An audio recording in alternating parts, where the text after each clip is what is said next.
Hello everyone and welcome to Dirge for Exalar, a new game from Dork Tales, and on Dork Tales, and right here I am very pleased to introduce my cast to you.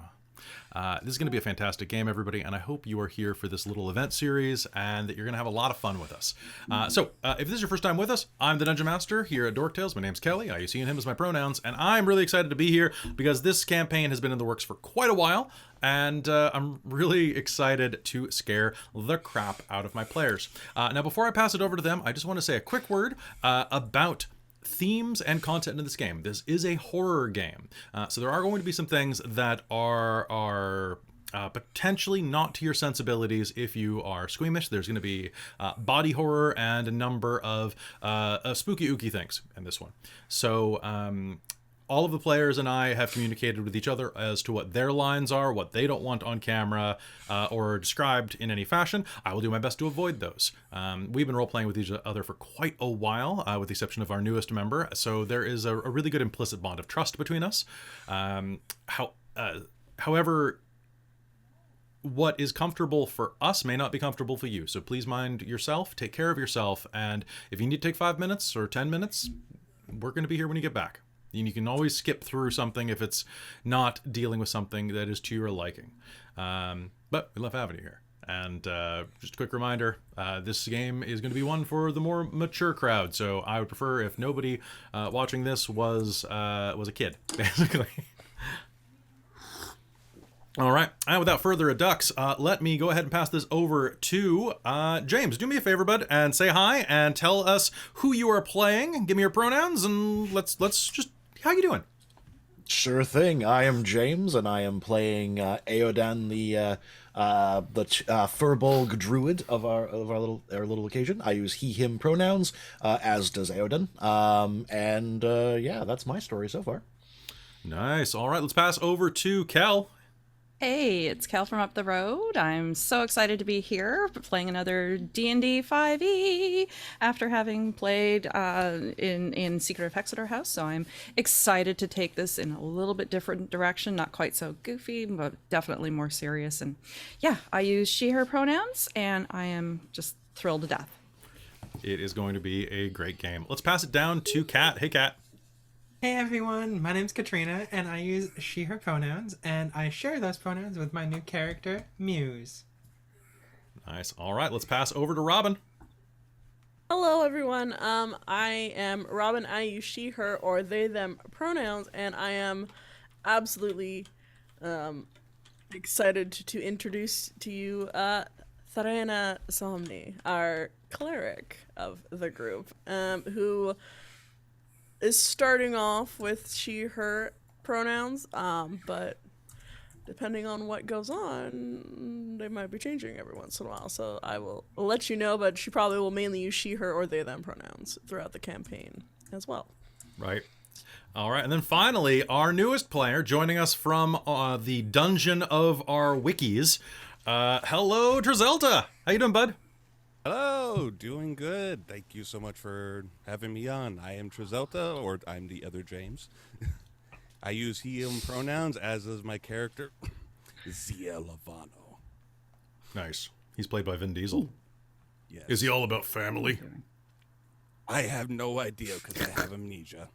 That's true. Oh, nice. So Traz, Yep. your mic is coming in a little quiet, so when you're playing, be sure to growl loud. Got it. All right, that's literally all I need. All right, so folks, the Dirge for Exalar is a game that is set in the northeast corner of the continent of Argeny, in our homebrew world of Ylos. This country is roughly analogous to kind of the border between, to like an imaginary border between like a fantasy version of France and Spain.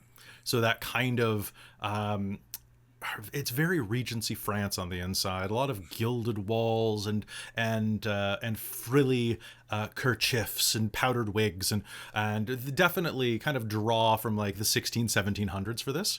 Firearms are present, but they're not super common, and they are trained specialties. If you ever get a hold of one, we'll talk. Beyond that, as you are playing this game, do you have any questions before we begin? I guess we already did a session 0, but I'm really curious if there's any last minute things before we start. I believe I would less like to confirm that we're starting with very little of our inventory, right? Correct. You are going to be starting with none of your inventory, so you should be in normal clothing at the beginning of the game. So for spellcasters with spellcasting focus, I'm assuming the spellcasting focus is also gone. So your spellcasting focus will be allowed because, well, so long as it is something mundane. So, for example, a holy symbol. They wouldn't take someone's holy symbol here, Okay. but they would take a knife. Okay, yeah, no, Okay, holy fair. symbol. She wears a necklace with the eye of Zonos on it. So Should be totally fine. Anybody else have any questions before we begin? I do actually, Kelly. In the same vein, Muse's patron kind of lives as like an armband on her arm. Would that be? Is it pretty innocuous and can be hidden underneath a pair of pajamas? Yeah, it's just like a series of just like black armbands on her. I think that should be fine. I don't think they'd be able to pry that away from you, to be honest. I think Okay. it's kind of fused to you. That's a good point. So they might have tried to take it off and then just were like, it's not That's really not gonna worth work. it. It's not going Okay. to work. Well, we can cut off the arm. True. We can cut off the arm. Cut off the arm. Cut off the arm. Another grows back. All right. And, all right. So any final questions before we start off? And, No. all right. Sorry, I'm always a little Are we twiddly. gonna die? Yeah. Everyone dies, but not everyone truly lives. Oh, it'll be my third time. whoa, wow, look at that! Look at that deep philosophy right at the beginning. Thank you. I stole it from Robin Hood, Prince of Thieves, if I'm not mistaken. Yes, I believe so. There's no love. Copyright strike. Also, before we get started, let's just give a beautiful shout out to. I'd like to give personally a shout out to Chahista for the amazing costume, and then also Sylvester Slays for the amazing frames. Because damn, we a fine looking bunch, guys. It is We true. look so good. Chahista Yes. FX, Very thank true. you so much. Chahista did the majority of the costuming here, including this dope cowl that has a hood that's hidden. She secured as my well. ears to my head. Turned James into a Makeup furball. and basically the everything. Yeah. Yeah, long distance helped me. Yeah. You can only Yeah, do Traz so and I much. are on the DIY shelf here. Although my DIY is a little more. I want you to put a picture of the original hat in Discord sometime soon. Oh man, it was Please so bad, so bad. I will. I'll pop up the original hat and mine. Nice. All right. And Yeah. with that, My I think hat's it is bad. about time for us to start. So thank you so much, not Traz. Thanks, Traz. You're Um, welcome. You're welcome, buddy. I think what you mean to say is you're welcome. Thank you so much to Sylvester Slays for doing our amazing frames and helping us get set up with our mood music or our mood atmospheric stuff around here. And then let me just pull out my dice and let's get to the game where I get to kill you guys and then go eat tacos. Oh. Oh, Like I've at got- the end of Avengers, we're going for tacos. Hi, well, I'm going for tacos. You're dead. Oh, Oh, I'm a cleric. I bring people back to life. I'll just travel through time. No, we're nixing that for future games in Ylos. Ooh. There goes my dreams of a TARDIS. It's you know what? If you ask really nice on your birthday, well, maybe we'll do something. Okay, I've got my dice out. Let's kill some people. All right, I'm excited. All right, let's begin.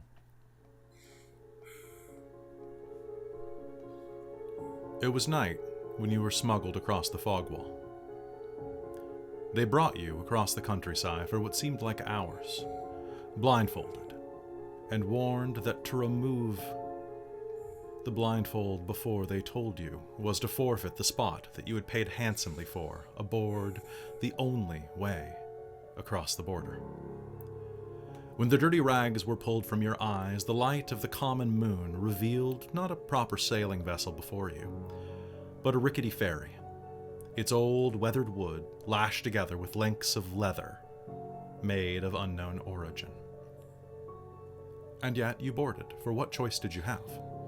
You and your fellow travelers piled into the boat beside the boatman, a master of the ferry whose wine-dark flesh clung to his bones like wet muslin. You crowded and pushed and made place for yourself aboard the craft, and no sooner had you done this than the ferryman pushed off. Save for the ferryman himself, who had carved out a comfortable space with the threat of the thin side of his oar, the other bodies aboard were so tightly packed that, though your breath steamed from your lips, you could feel sweat running in rivers down your spine. The smell of terror and illness hung rank in the air, its only companions the sound of stale water parting and the whimpers and cries of your fellow travelers. Some held themselves strong, but most were like you, ill, maligned, and rife with a soul-deep malady. You knew without a shadow of a doubt that you were all here together for the same reason. Within each of you was something, an illness, prepared to murder you. Each of you lying in the shadow of your own grave, awaiting the fall of the executioner's axe. And there, at the front of the craft, the ferryman, garbed in swooping, black-hooded cloak and mantle that set him back from the rest of you, and transformed him into a bleak psychopomp aboard the shoddy, square headstone of the ferry craft. The fog wall came. The miasma. Zonos' curse. A living plague cast onto the lands of Exalar to keep it separated from the world. This vast expanse of sickly green miasma stricken with marbled veins of black that writhed in the air like drowning worms lay before you. It approached rapidly, seeking out your flesh, but before it could, the ferryman squatted down and guided you to do the same. And though it came close to you, so close that you thought it would graze you, the ferry slid beneath it, and so did you. But as it did, a sudden patch of rough water threatened to capsize you. The boatman, adroit and agile, weathered the strait with practiced calm. In a grave voice, he whispered, "Shut your eyes." And while most complied, it took only the gasp and choked scream of one passenger to draw the gazes of all. For the causeway was not lined with rocks or logs, but swollen, bloated bodies waiting to pop, as full with pestilence as a full-bellied tick. Unlucky fools who had not been as skilled or careful, or merely lucky when their vessel had passed beneath the fog wall. But pass you did, and the ferry's pace began to quicken to the flow of a lazy stream as you passed over under a crumbling bridgeway. The sky opened before you, and once more the stars twinkled above. The skeletal hand of the ferryman pointed upward, and for a brief moment you felt something that you had not allowed yourself to feel for quite some time. Hope. It hung in your breast for no more than a few moments, a strange relief in a sea of anguish, and then was ground to dust beneath the rough lodestone of the ferryman's voice. "Strange. I'd only expected one moon tonight."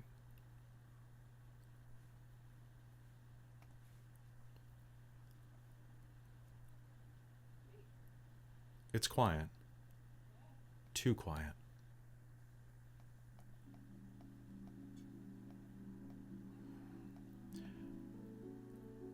When an arrow cuts through the air, it does so with a wicked glee, seeking heart and blood. And when it is joined by its brethren, they sing shrill cries like sparrows soaring from the nest. Ziel, you know this sound well, although you cannot remember where you heard it first.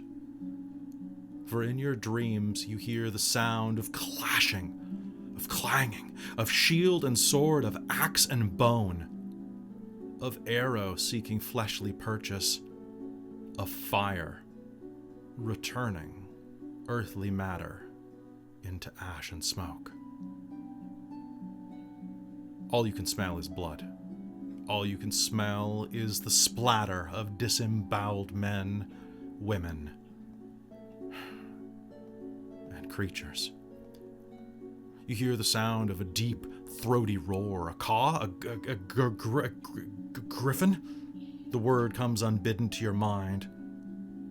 Before you can see the battlements, rocked by cannon fire, catapult, or something else. Something in the sky moves with a mechanical grace. Something roars. And you swear the sound of a dragon lies distant.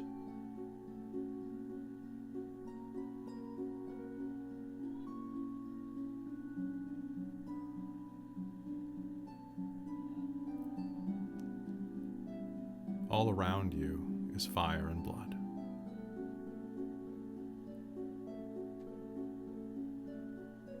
This is the memory that you bring with you. Someone grabs your leg. Excuse me? Hey. Hey, how's it going? Yeah? You awake, buddy? Yeah.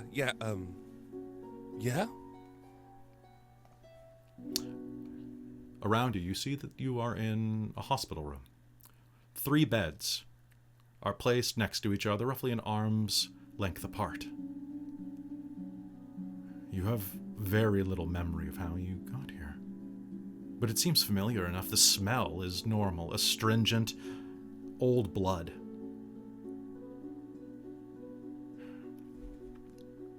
Next to the bed, you see a chubby-faced halfling man of about very young adulthood. Just enough that his sideburns are beginning to creep down the sides of his cheeks. He grins, slightly snaggle-toothed, his brown hair coming in kinky curls that, when the light hits them, glow with a bit of gold. Sorry, bud. I heard you're making a lot of noise. I just thought I'd wake you up. Oh. Thank you. It was... Flynn, and your chart doesn't have a name on it. Ziel. Ziel. Huh. It's a funny name for a human. Where are you from? I don't remember. Yeah. No, really? No, I don't remember anything. Just a dream. A battlefield. I don't know. Well, do you know where we are? You've been really in and out since they brought you in the other day. Kinda. It's all of a blur. You're in High Garden. The High Garden Center for Wellness. It's a hospital. It's a sanatorium.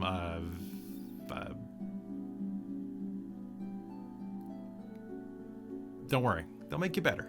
They make lots of people better. They're making me better.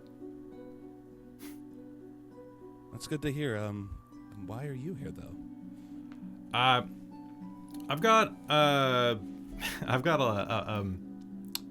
thing, and he'll turn and show you where the back of his scalp has been shaved away, and there's this long, kind of rough stitch work holding the back of his scalp together. I had a goose egg growing inside my brain. They took it out. It's better now. I see, I can see out of my left eye again. Still a little weak sometimes, though. You're probably thirsty. I'll get one of the nurses, and maybe if we're lucky, our roommate will be around. Oh, thank you. Flynn, right? Flynn. And ZL. Right. I'll be right back. He scurries out into the hall, barefoot, dressed in not much more than the single long tunic, more of a sleeping gown than anything, which you are wearing a matching one. It's simple white fabric with a crisscrossing, kind of like a houndstooth embroidery in it. It's not soft to the touch, but not necessarily rough. It's well worn. You are not the first to wear this, although the stains have been removed through most likely a significant amount of magic. As he runs into the hall, he almost goes headlong into another person who's just outside the door. This is a towering man. And with that, I'd like, James, please describe yourself to Thyself, and Thyself, please describe yourself to James. All right. Standing outside the door is a hulking figure of a man, 8 feet tall, if not more, and with a broad frame to match. Dressed as he'll look much as you see here, beard with a bit of a badger splash through it, lanky hair that's kind of loosely tied together into some makeshift braids over the same. I'm not sure if they probably had to gather several of those gowns together, maybe stitch them together a little bit just to give a. Yep, they absolutely have. It is a rough hand stitching across it, where it's almost like a Frankenstein stitching. Yeah, it's more you're wearing a tent than anything else. Yeah, like almost like a poncho, right? Like just hanging on him. But yeah, huge hulking figure of man. And looks pretty weathered. He's clearly like seen his time outside. He has a blue tinge to his skin that maybe unlike anything you remember or even know or remember, with a little bit of a reddish nose. And I'm not sure, would they have taken his pipe from him? He would have tried to hold on to that. It's medicinal, and in fact you need it right now. On top of that, actually, you are going to be coming out, and you, on top of that outfit as well, you have a couple of towels wrapped around you. You just had your bi-hourly bath. Oh, okay. They've one of the treatment methods for your condition is that they have taken you out. They try to get you out every 2 hours into a hot bath to keep your temperature up. Even so, like inside of this room, the cold is already starting to set in, and you have the largest bed over in the right back corner with Ziel on the left and Flynn in the middle. Your bed is a mass of pillows and blankets, anything that would retain heat.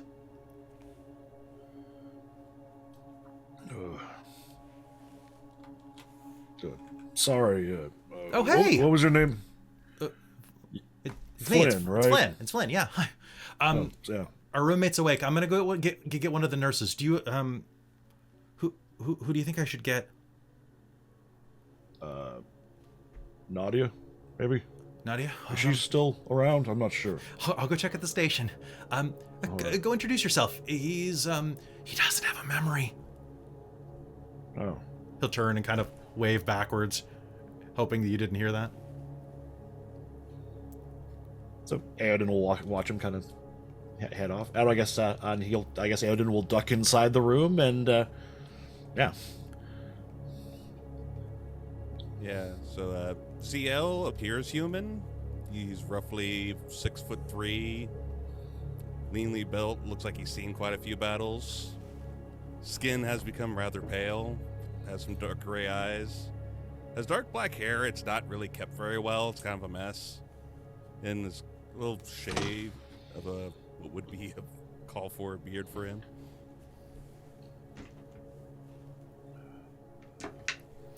All right, so you step inside of the room. Hello there, friend. Hi, you're the roommate Flynn mentioned?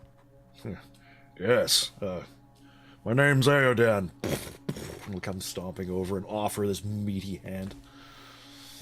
Ziel will take it. Ziel. Flynn said you had something about not remembering things. I don't remember anything outside some nightmare I keep having. Well, maybe it's a good thing you forgot. Maybe, but I don't remember anything about myself. No. Well, give it time, I suppose. I'm just gonna go, I'm gonna kind of, Eoden's gonna basically, like, head over towards the bed, and he's gonna, like, pull the blankets on top of him and kind of sit up so he can at least keep talking. Ziel, as you made contact with Aiden's flesh, it was really warm to the touch. Feverishly warm. Eoden, are you okay? You'll just kind of look over his hand, make sure, like, it didn't burn. No one here at Highgarden is okay. Well, So I'm told. why are you here? Your skin was almost felt like fire. And Eoden will kind of shift a little uncomfortably in his thing and just kind of heap more blankets on top of himself. Oh, sorry, I didn't mean to offend you. Oh, no offense. I just need to get to know you somewhat better before I begin advertising myself. All's fair. You understand. Understandable.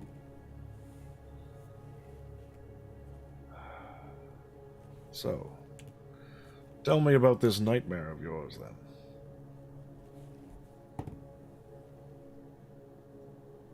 Screams of battle. Smells of bodies.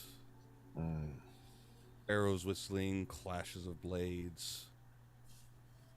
And a creature that almost sounds metallic. Or almost a dragon. I see a shadow of it, but I can't remember what it is. Wow. And the smell, just that smell of bodies everywhere, just even now, I can still smell it.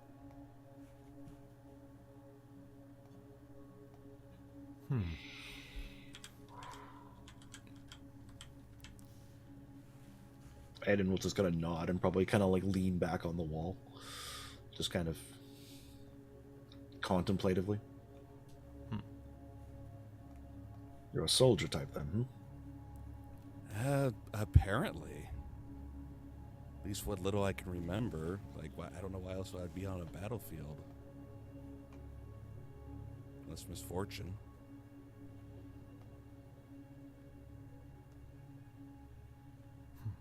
My suggestion would be to look forward, not back. But what do I know? Wise advice. A half-elf stands in the doorway dressed in a nurse's uniform. Here, the nurse's uniforms are a dark green, the color of the deepest parts of the wood. She's a half-elf, with a slight blue tinge to her skin, denoting that her ancestry comes from the sea elves. Her ears slightly serrated, little scars along her neck that the informed would know are not scars at all, but rather gills. She looks around. I'm glad that you're awake. I'm Nurse Nadia. I'm here to take care of you. Ziel's my name. Ziel. Funny, I knew a Ziel in finishing school. Did you? Well, he looked nothing like you. Ziel is usually short of Ziel Starfront or Zielaros. It's, no, it's High Elven. But then again, humans are always taking things that don't belong to them. Speaking of taking things, Mr. Furbog. Oh, I'm sorry, little Nadia. What did I do this time? Well, nothing. It's time to take your medication. Are you still afraid of needles? I can do whatever is required. Just thought of it just makes my skin crawl. Then I'll be brief with it. And with that, she'll take a case out of her pocket, pull it out, and pulls out a rather large syringe. It's one of those old, obviously in this place, it's quite, top of the line. But for us, this would be, one of those incredible, two-fingered suction plungers, the type that the gauging of this needle is for pulling bone marrow. This is gonna leave a mark. And in fact, as she heads over to you, she is going to pull away a little bit of your sleeve, revealing that there is a wound in the side of your arm from injections of this nature, right along the center of your forearm. Just think happy thoughts. She pulls out this tremendously large gauge needle and slides a container into it with a vial into it that contains this liquid that is basically like a pale cement. It has that grainy texture to it, like aged milk, or perhaps liquidized spider silk. That's fine. The panacea will help. It always does. We're going to try to space your baths out tomorrow. We won't have to keep you so warm. This does help. And... oh, what a strong forearm you have there. What a strong... ooh. Saying nice things is not going to distract me. Oh, well, in that case... and she'll stick it in. But it still helps a little. Ugh. And with that, she will squeeze the dosage in. A full, 3 ounces of the stuff goes into you. You watch your veins thicken as it spreads into your body, and the pain is not slight. They have to use more for your size. It's your fault for being so big and strong. Starts muttering curses in some other language. Now hold still. She puts a finger on your lips. And for a moment, her touch is searingly cold. As if you were pressed to a bit of frozen metal. Her naked finger is. And then slowly, you feel heat begin to blossom at her fingertip. And the room begins to mellow out to a nice lukewarm temperature. See? It works. All right, Mr. Ziel. Let's see what we can do about your seizures. I've had seizures? Well, I don't doubt that you would forget. You almost bit your tongue off the other night. Oh. You've been here for 3 nights? 4 tonight. When they brought you in, you were, in quite a state. But don't worry. This will help. She pulls out a smaller gauge needle. Rolls up your sleeve. I hope that you're okay with this. Yeah, go ahead. and she will inject you with this. It stings. There's no getting around it. It stings quite a bit. The muscle that it goes into, or as it feeds its way through the vein into the surrounding tissue, it will feel very strange at first. But as she plunges into your flesh, you realize that she is using a vein that's already been tapped. A wound there that is not yet healed, puckering pink.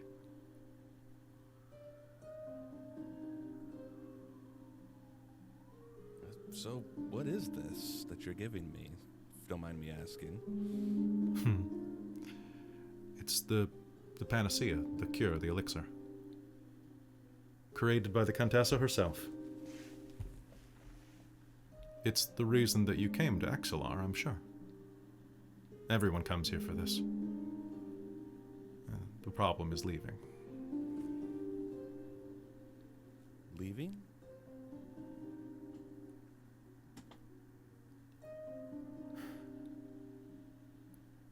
The gods are jealous.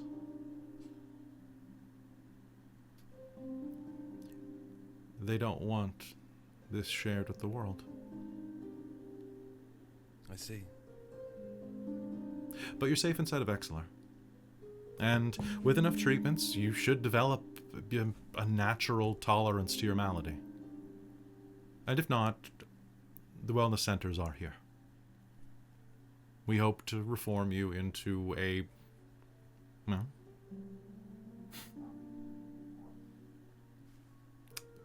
model citizen who can go and live your life. Thank you. It's our duty. She smiles. Meanwhile, in the next room over, the door is shut, and there's a soft knock. 3 of you lie in bed doing... What would you be doing there? Now, there are 3 beds. Who has the leftmost bed? The one that... the windows are all behind the beds in this room. So that doesn't really matter.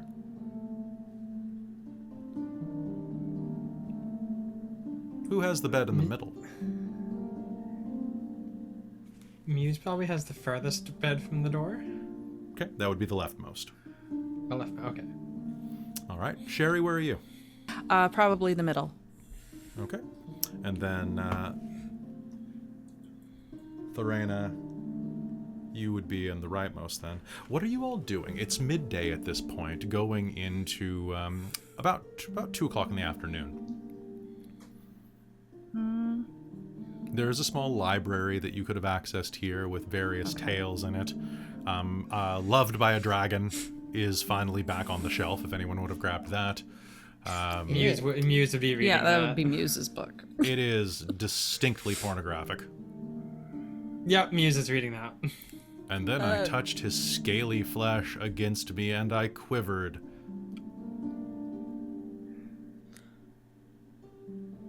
Thorena will probably have asked Sherry if she wanted to play cards or something.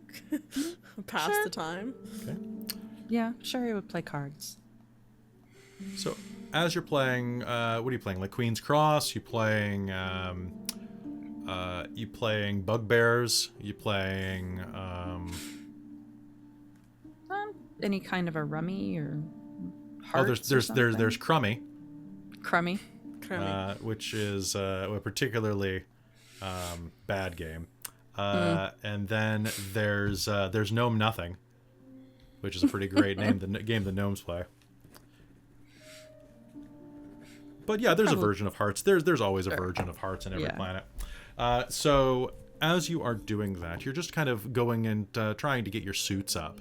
And what I would really like right now is, Kel, can Sherry please make me a Constitution save? Okay.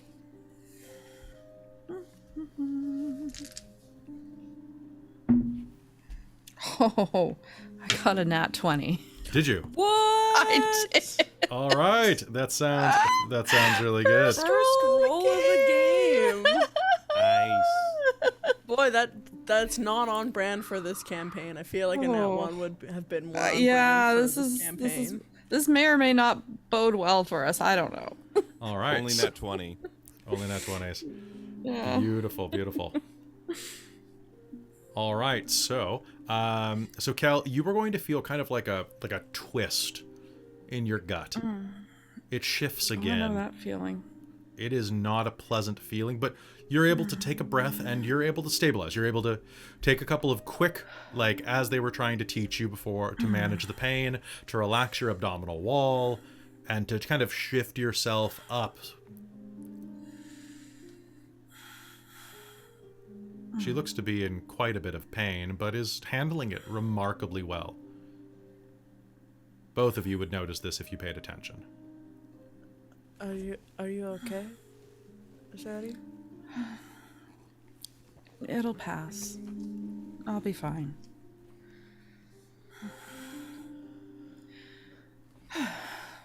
The breathing helps. I was gonna say, have they taught you the breathing exercises?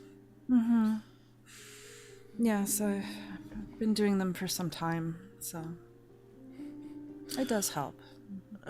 Maybe Amuse, go find the most pornographic thing you've read so far and read that out loud. See if that would distract you from the gosh. pain.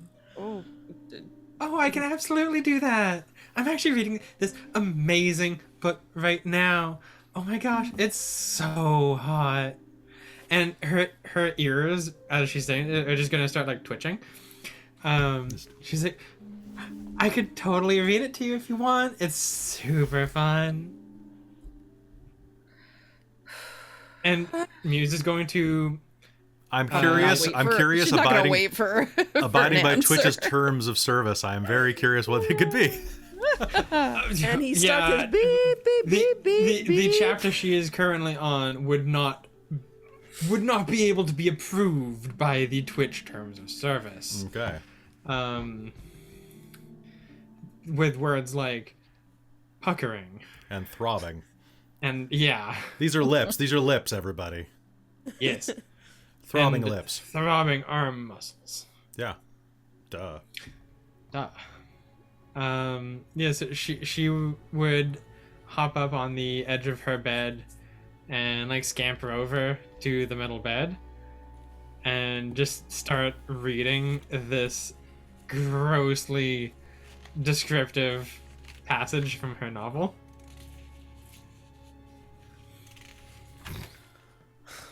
Oh my. You'll see Thorana's like a blush starting to form on her cheeks as she's just like, oh, the things you can do with that. I've been waiting for this one to come back onto the shelf. I've read the first 4 in the series. There's some more actually too. It's a phenomenal series of books. I just love them so much. Maybe I'll have to try that. I first read them when I was younger. It made great inspiration for my work. How young were you? Like 18. Okay. So like a good age to read that. Yeah. Thorina, do me a favor and make me a dex check. A dex check? Give me a dex check. Okay. Just a regular check, not a saving throw? Yep, just a regular. You can make it a save if you prefer. Actually, it doesn't even matter. Wow, know. that is total middling at 10. 10? Oh. Okay. Yep. You finish your game of cards, and while Sherry is recovering, you start to shuffle again. As you do, there's a soft, sharp twinge of pain in your finger as you shuffle the cards a little too aggressively, and one of them lashes out and gives you just the barest paper cut. Looking down, it doesn't look like it made it very far inside of the skin. You don't see any blood. But for a moment, all of your nerves stood on end. Oh, are you all right? Thankfully, it's not a... Oh, It was a close call. I could have... I should have been paying attention more. I guess the book got me a little flustered. That could have been a mess. Would you like me to shuffle? Actually, yeah, if you're feeling okay from the pain. Oh, yes, I'll be fine. And while you're doing that, I'd like you all to describe yourselves. Okay, well, Sherry is very short. She's a halfling. She's a lightfoot halfling, so she's only about 4 feet tall. So she does not take up a lot of room in the bed. I don't know how big the cards are. Maybe she'll have a little trouble shuffling. It might have to be kind of the pile and mix kind of shuffle. But she has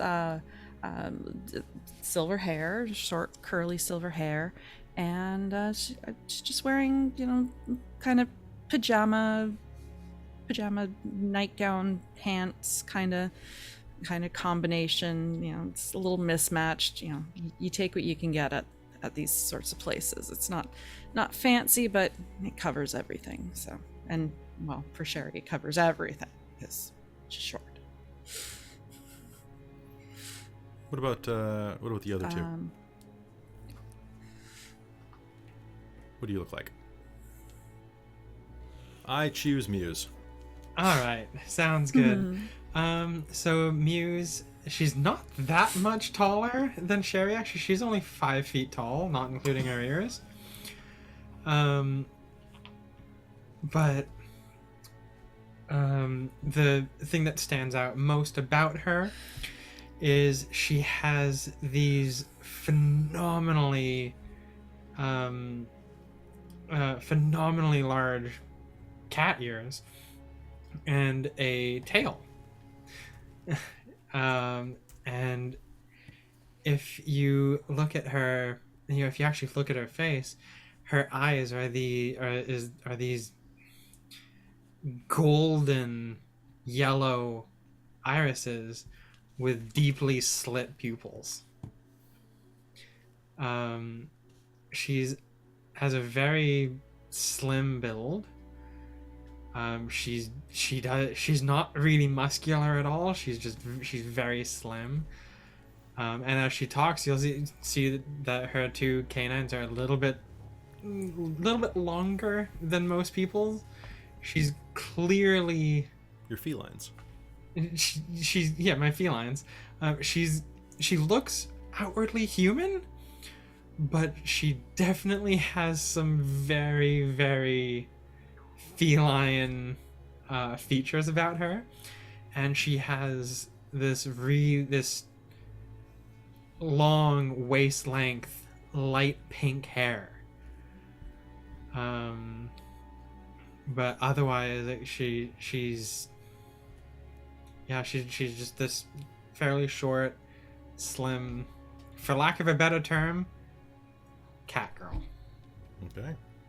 And finally, So, towering above her roommates at a 5'9", I did not realize how short you guys were. I mean, halfway made sense.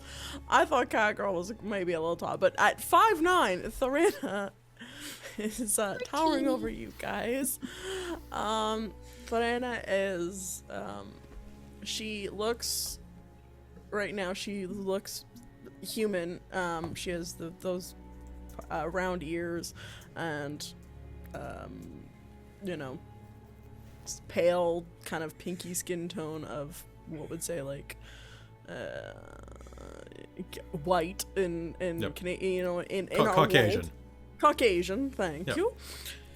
I don't know what the term would be for Ylos for I think Caucasian is probably Yeah. okay. Like just, Cool. or you could say pale. Like, pale. Yeah. use words that we never have used on us, like creamy, and it's like fresh milk or mayonnaise. God. Sour cream. Oh, yum. Creme fraiche. Yum, creme fraiche. Mayo. No, she'd be more like an aioli with a slight color to it, not Oh, quite. okay. So like a slightly like Spaniard complexion. Yeah, slightly Spaniard complexion. So you're like a Not like a basil aioli, but like a garlic aioli. Okay, gotcha. Yeah, like a garlic aioli a little bit. Little truffle aioli there. Little get Yeah, some freckles. truffle. Yeah.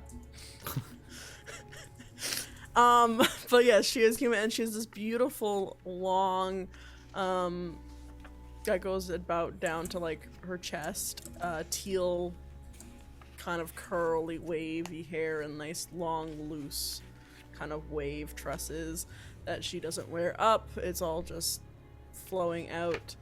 She is, she's not really a slim build. She has curves, so she has quite prominent caboose and the chest. Nice hourglass figure. Because she's a cleric, she doesn't have to worry about working out as much. She's in the back shooting spells.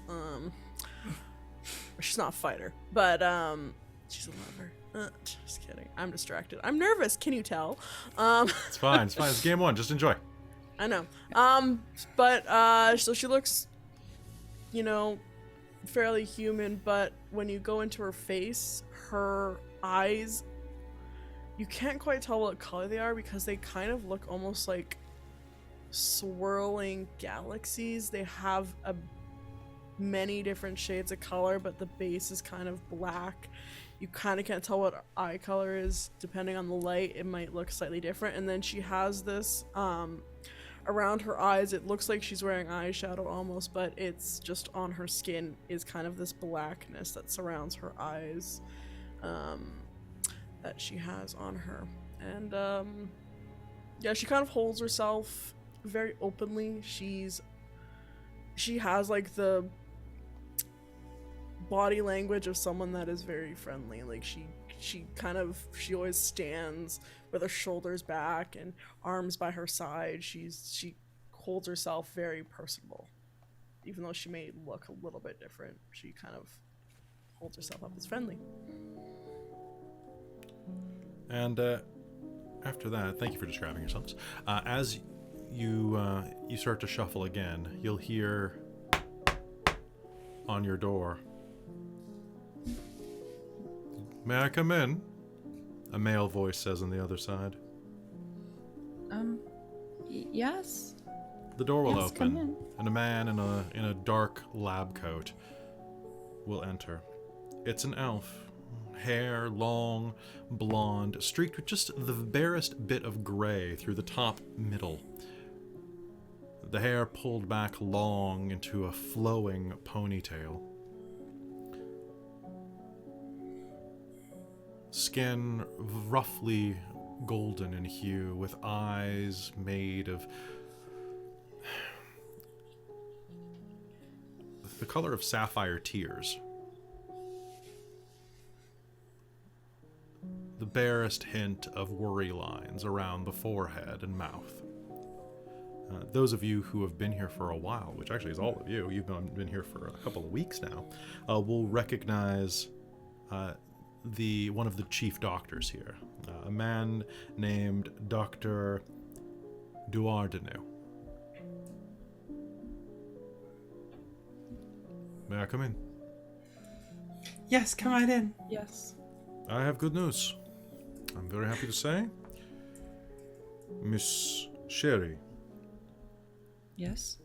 we have finally acquired the correct specialist. Tonight, Oh. if you're ready, we will do the removal. Oh. Then only a few more days of healing, and you can go home.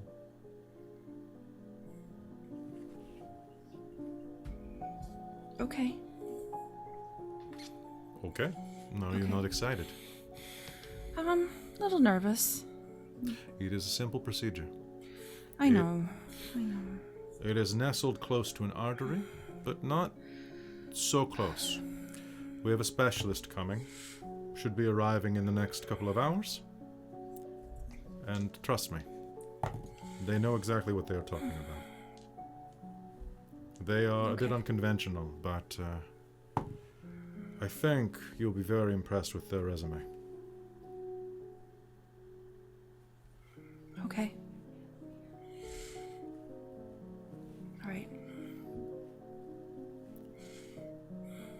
about the rest of you?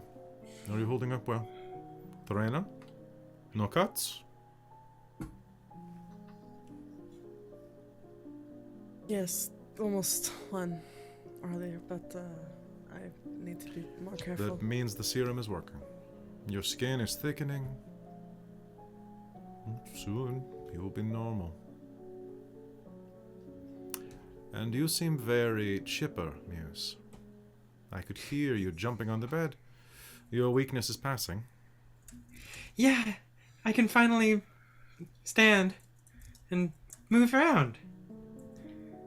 It's been a while. It felt nice. Well, you'll have another dose this evening, but until then, enjoy yourselves. Afternoon tea will be served soon. Oh, and I hear that the sleeping one has finally awoken next door. Isn't that right? Exciting. Oh. He turns and looks behind him, and as he steps out of the way, you will see that the local gossip of the Northern Ward, Flinhorn Rosespun, a little chubby-faced halfling, who is about 21, so halfling years is basically just barely an adult. Will kind of smile.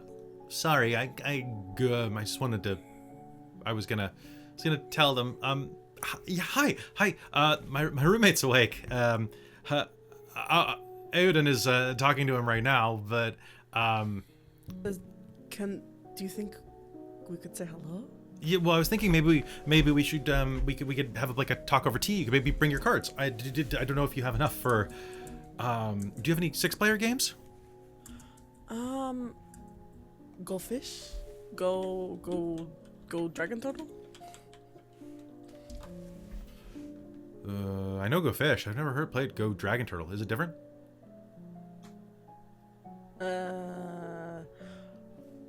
The wild changes every round. That was a thing. Ooh. Oh. Is your neck still bothering you? Yeah, it's not quite used to not having the extra pound. Ow. And I mean, with someone your size, that's like an entire 10th of your weight. It's like an entire 10th of my weight is gone. It's fantastic. Seriously. You're looking fantastic. Well, you must be very excited to be leaving soon, the doctor says, and Flynn will kind of look kind of nervously. Oh, yeah. When do you get to leave?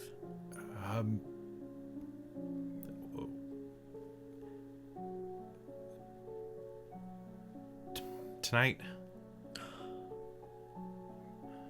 Oh, we should. Like, you're leaving, and your roommate's away. We should have a party. Can we get like anything special from the kitchen tonight? Like, can we get extra helpings of desserts? I'll see what Babel can come up with. I'm sure he has something squirreled away. But you should rest, all of you. Especially you. You have quite a trip ahead of you tonight. Yeah. And with that, the doctor will turn and depart. Yeah, it's exciting, right? Like,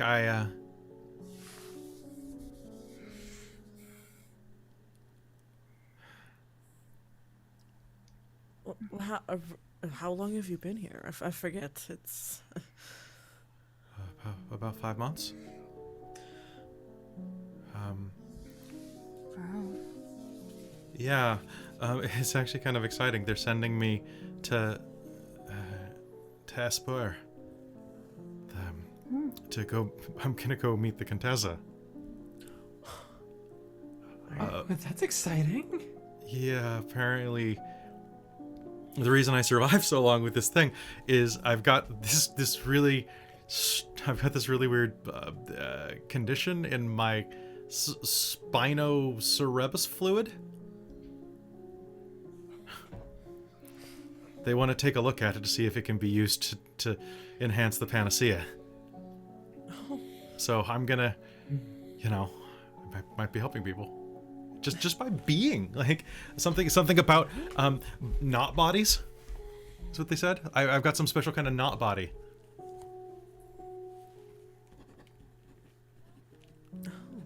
I don't know. I don't think my body's that naughty, but I'm pretty young still. I've got time. At that point, Muse is gonna come out right by Flynn, and she's gonna be like, "You definitely don't have that naughty of a body, but I mean, we could always teach you." Make me a persuasion roll. I want to see how this goes. Oh god, what do I have for persuasion? I do not have my. You stats should have memorized. you'll have a +5 for your charisma. I actually have a +4. I have 18 charisma. Oh, you have 18? Okay. So you have a +4 for charisma, and Yeah. So are I you got proficient? I'm not actually for some reason. So persuasion, that would be a 19. I mean, it is my last night here. Plus, I've totally got like a 6-pack under this. Oh, I'm sure. I do. I Have just we- too many baked goods. You know how it is. It's sleeping muscle, right? Well, somebody has. Exactly. You know, I mean, it's just better for cuddling. Sir, you're quite. You were a good person to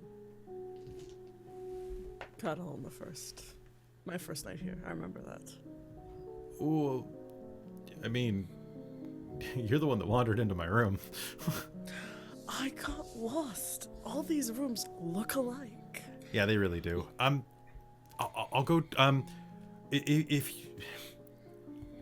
If we want extra stuff tonight, one of us should go try to talk to Babel and see if he can set us up. He's not going to do it to me. Like the reason you can't see my abs is because a couple months ago, before most of you arrived, I kind of looted some baked goods from the commissary. So he doesn't really like me, but I mean he likes you, and I hear he particularly likes. I heard a rumor that he particularly likes guys like the new guy. Oh, so we should send him. I don't know how good of a talker he is. He's pretty quiet. Well, we're gonna have to find out, aren't we? I think so. So what do you all do? Do you head in and say hello? Yeah. Oh yeah. And I forgot to mention, but Please. and I don't have it here, but Muse's hair is also streaked weirdly with like jet black like streaks in it, like her ears here. So it seems out of place that she has weird black streaks in her hair, but they're there. So that's a thing. All right. Now, whatever quiet existed in the other room after the nurse left, you can hear the sound of tittering, giggling, laughing kind of coming through the wall. Several different timbres of voice. And your door, which was left open by the nurse to get some airflow in through here, is immediately filled with 3 new strangers. Who's going in to say hi first? How's this going? Oh, Thorana is probably like one of the first through the And door. She's and Muse super is excited. right up there as well because she's like, ooh, new guy. What's your charisma score, ZL? I'm just curious. 11? No, 14. Oh, okay, all right. And is he a cutie? He kind of is coming off like an Ethan Hawke character to me. I don't know why. A little vibe like that. Yeah, Well, yeah, yeah. well. All right. So you look like Ethan Hawke. All right, that's fine. All right. So you burst in through the door, and what do you do? Hello. Sorry. We've just become friends with your roommates. We're next door. Hi. We're the girls next door. Yeah. I'm Thorena. I'm Muse. Hi, I'm Sherry. I'm Ziel. We haven't met before, have we? This is the first time? No, you've been asleep the entire time you've been here. We've been dying for you to wake up. It's so exciting. Except when you're screaming. That's true. We do hear that. And that's tragic. But you're Those awake are- now. Very. You're so popular, Ziel. Ziel? Zael? Yeah. Ziel? Oh, my apologies. I'll learn it one of these days. Yeah, I'm not sure why Right I'm now. so popular. Sorry. though. You're just brand new. Anytime someone new comes in, it's kind of exciting, and then you had the added mystique of not being awake for several days. So tell us about yourself. Yeah.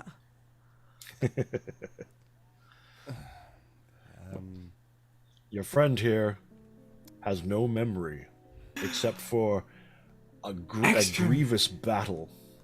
Extra mystery. Oh, How exciting. we got 2 out of 3. We got dark and handsome. Not quite tall, but I guess Eodin has that. So So tall. Muse's tail is just like swishing back and forth. He was probably a little taken back. He's just not used to all this attention. You don't know if you're used to it. Yeah, he's just like, huh? thank you. Sorry if we're coming on strong. It's just, some of us have been here for quite a while, and these walls, you can only stare at them for so long before you start to go a little crazy. And forward is my state of mind. That's fair. Like, I look forward to knowing you all more. Well, I guess you're gonna have to get used to knowing them. I needed to. I was gonna come and tell you, Aiden. I finally got my discharge. They're sending me to Espoir tonight. Where is that? It's the big city to the west, to the east, to the east. Oh, right. That's what it was called. They're gonna go investigate some of my. Congratulations. Well, thank you. Apparently, I've got naughty bodies.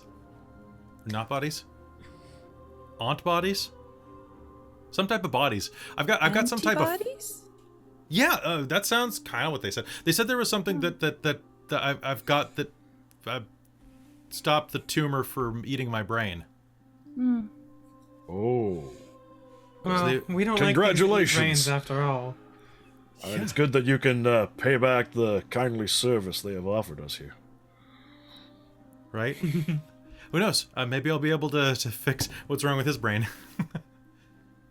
Hey, that would be good.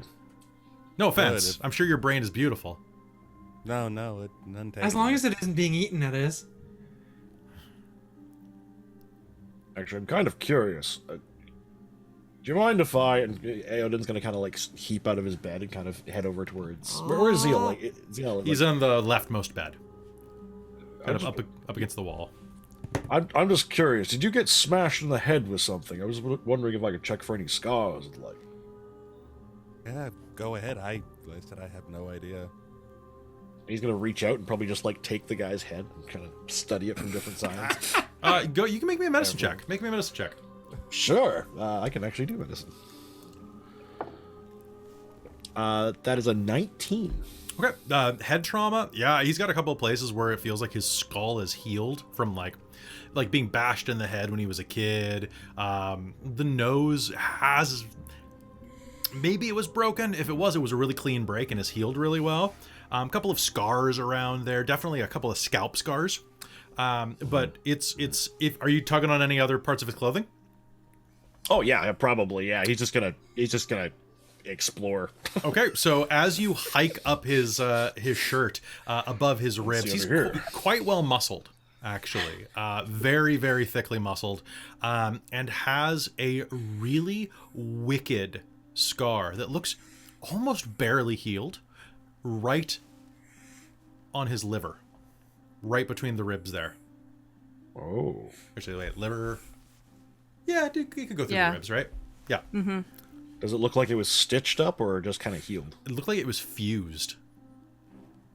Oh no, that's Like maybe that's most strange. magic, maybe fire.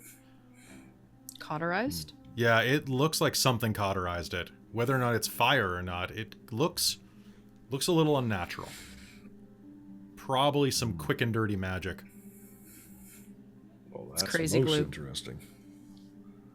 Fine. You know about this one back here? Yeah, it looks like someone peeled you open, Wait, what? just over your liver. You're lucky. Couldn't have taken the whole thing, or you'd be well in the grave by now, I would imagine. Look at this flesh. It almost seems melted together. He'll probably, like, poke it a little bit. Yeah, if you follow the finger through, you'll actually be able to find a smaller but similarly angled wound at the lower back through the spine. Whatever stabbed through there was either a very slim, perhaps a saber, maybe a thick rapier, possibly a spear. You, my friend, I would say were run through. Muse, You're a lucky one. He'll clap him on the shoulder, like, heavily. you can make Muse and Sherry can both make me an Arcana roll if they're looking at his mostly Yeah. naked body. Yes. Yeah, Muse might be looking up a little bit more closely, but yeah. Yeah. That's gonna be an 18. It very easily looks like it could have been a blast from an Eldritch Blast. That is a 16 for me. Yeah, you're thinking so as well. Yeah. That looks like either potentially an Eldritch Blast or Magic Missile would be too blunt, but perhaps the way it was cauterized, maybe, just maybe it was a very, very well aimed firebolt. Ooh, honey, I think I know what ran you through. Something that I can do myself. It's called Ultra Blast. It's a wonderful bit of magic. It's basically lightning, Yes, that's what it looks like. but it makes wounds just like that. It's phenomenal that you survived, actually. A lot of people don't. It's generally very damaging. Well, it probably went through so quickly that it would have just cauterized on its way through. Good point, yeah. Maybe that's why you lost your memory. Yeah, Remember so a battle, so maybe? a wound that traumatic, compounded with a head injury. Yes, it's no surprise that you've lost some memory. I mean, also depending on who you're fighting. If you're fighting a spellcaster, there are many spells that once you are unconscious, you could have been hit with anything from a modify memory spell to, oh gosh, there's such a Just plethora. wiped his memory. Yeah, you I mean, I don't know anything like that, but I definitely know that, and I definitely know the Ultra Blast. Or at least I haven't been taught anything that could have changed memories at all. Maybe one day. We'll see. It changed my memory. Why? Who knows? It's a I mystery. never know. Yeah. Yes. I was wondering, I would like to cast as a ritual detect magic on him to see if I could maybe pick up any residual vibe from him. Sure. Yeah, absolutely. So it takes you about 10 minutes to cast it, quickly like working around the room, preparing your spell with greatest of ease. And as you do so, I want you to do me a favor and make me an investigation roll. Okay. You could use perception if you prefer. I think you would. Because it's not int based. Yeah, I was gonna say I'd love to use perception. I know you've seen my character sheet. You've seen that Yeah, I definitely have. intelligence score. She's not. She's a good person, and that's what counts. Fucking natural 20. Are you kidding? Really? That's your first roll of the game. Good job. That was my second roll. My first roll was a 10. Oh, that's sure. right. So you are going to see that his body has a strong aura of necromancy about it. Ooh. Well, strong. We'll say medium strong. It's a fading aura of necromancy. And as you cast it and look at it, you can see that there's this slight haze around him. A slight aura that clings to his flesh. And as she is looking at this, Traz, give me a charisma save. Okay.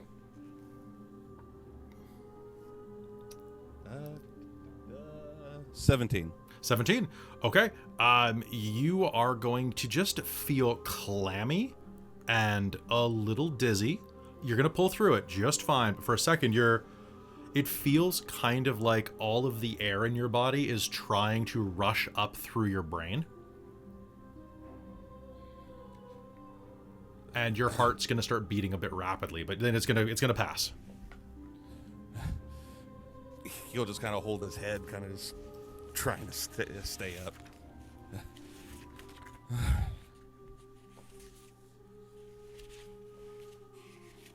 Hey, what was that? Are you okay? I think I am now.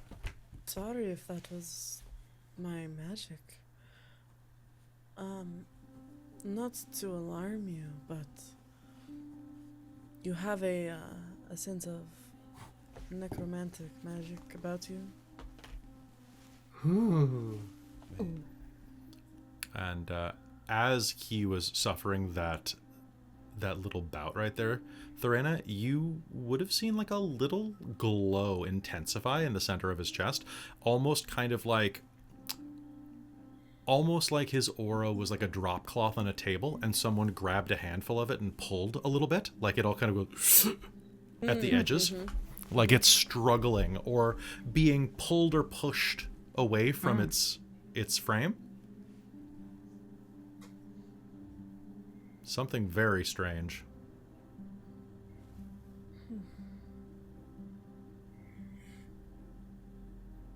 Is he gonna be okay?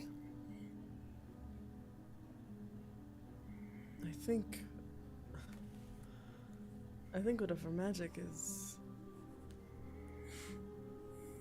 trying to leave you or something. Someone's pulling it. Well, there's nothing to worry about, right? The doctors will be taking care of him.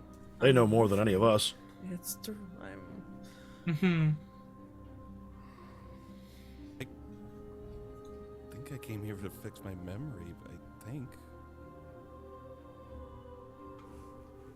Is that why I'm here? Maybe. I'm sure they'll take good care of you, though. If you came here to fix your memory, you think you would have given yourself some kind of indication that you were coming here to fix your memory. Or else how would you remember? Actually, Aiden's gonna look around. Is there like a chart or something? Is that off to the side from There is a chart at the edge of the bed. It doesn't have much information on it. Aiden would probably pick it up and then like turn and hand it to Ziel with a kind of a shrug. Zio will look it over then. Sure.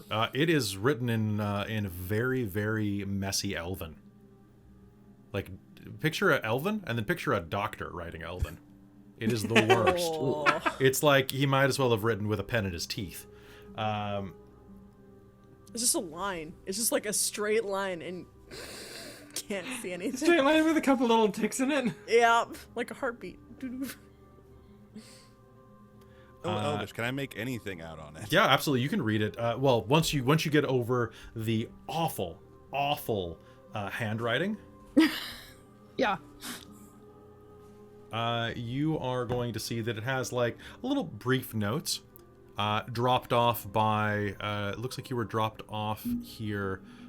You were found on the coast 2 days ago, to the south, and were dropped off here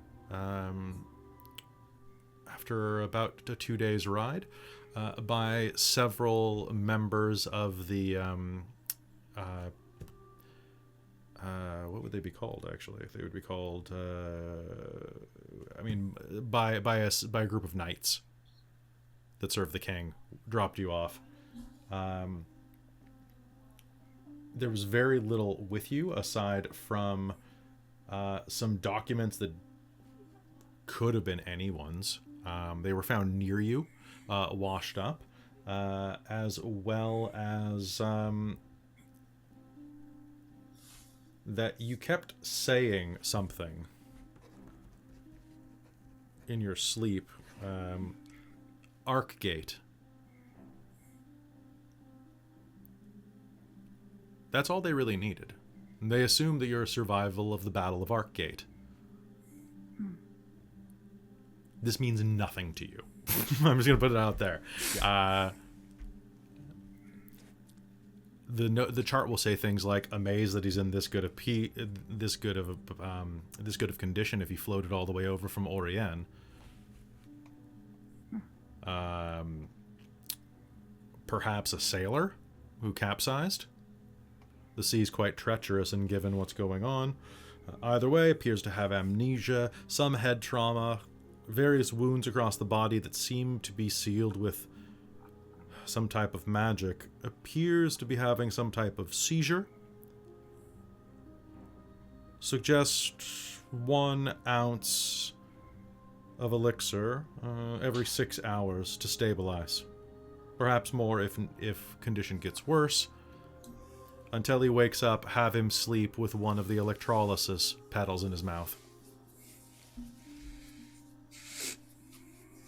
Hopefully, if he doesn't bite off his tongue, he can tell us what happened. Yeah, so he'll be kind of muttering this to himself kind of out loud. Cool. Anybody here can do me a big favor, and if you can do me a favor and roll history, anybody who's listening in on this. Perfect. Nat 1. Not one. Yeah, You know 15. nothing. she paid attention to other things. 15? Okay. So, Arkgate. So, Sherry, what did you get on your roll? I got a 10. You got a 10? Okay. And Aiden, did you roll? Or Aodin, did you roll? Aodin, I had not, but only got was a 9. Okay. So, what all of you will know about Arkgate is one of the more ancient cities on the interior coast of Orien, which is kind of this island nation off the coast of Exalar. It is, if Exalar is kind of like a mix of like Spanish and French, Orien is absolutely super French. Like it is. Oh, yeah. It is I like remember looking at the map. it is bougie France. It's France. It's Paris. It's like if Paris decided to go vacation in Rome. Like it's like it's Marseille?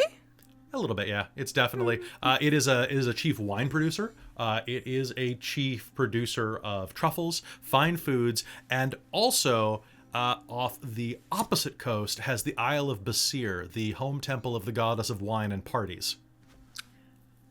We need to sit down and have a chat about the wine of Ylos, because I'm so down for that. I have made so many wines up, but yeah, you could do that. And if somebody had mentioned the Isle of Bashir, Muse would know exactly what that is. Oh yeah, that's what that botch. You're like, oh, I know about Arkgate. You have to go through there if you want to get to the cool place. Yeah. You know that Arkgate is like, you couldn't work at Arkgate because your skills aren't up to snuff. I'm not saying you're bad at what you do, but they draw talent from the Isle of Basir. And it's like, you can be as a talented of an amateur or a journey person as you want, but you're not on that level. It's like you're not like Paladin of Bashir level. yeah, it's not Paladin of Basir would be definitely a that divine smite though. Oh my gosh, that's gonna be a character in a game alone. That is, you got to put out your party pack. It's got to be a dude too. It's got to be like a dude, or yeah, he's just got like one party pack out. Yeah. So I don't know if I'm hearing this correctly. Is it Art Gate or Arc Gate? Arc, like an arc. Arc. Okay. Yeah. Okay. I thought. Cool. It was called Arkgate anyway.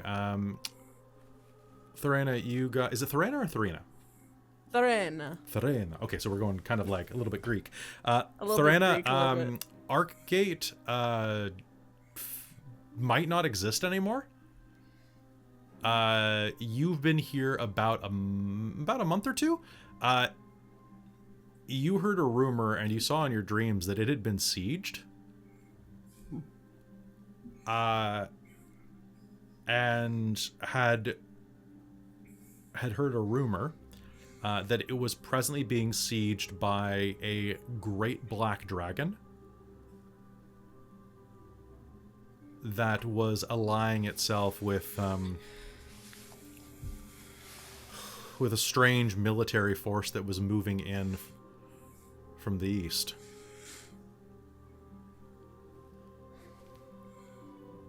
Apparently they were there for some type of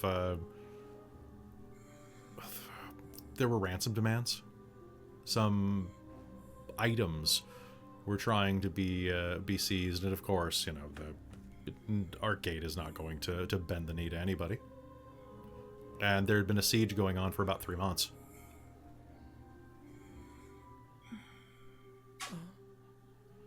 Arkgate is one of the elven strongholds. Some of the oldest relics in all of Ylos reside there, especially since the conflagration that happened last year down in Azabak, where the Elven Council was murdered by a bunch of adventurers. You're very up on elven politics for some reason. I don't know why, but it's really juicy. It's super juicy, man. You gotta get that hot elven. Like, I mean, you talk to the doctors, right? For 3 months, you can. That's true. That's true. I spent a lot of time in Mirage before I came here too, so you know, a lot of people. That's fair. Mirage is a great city. I can't wait to show is. it to you. This game is just going to be like, let's get cured and then go to Mirage. Right? Let's go gamble, guys. I don't want to mean- go to Vegas.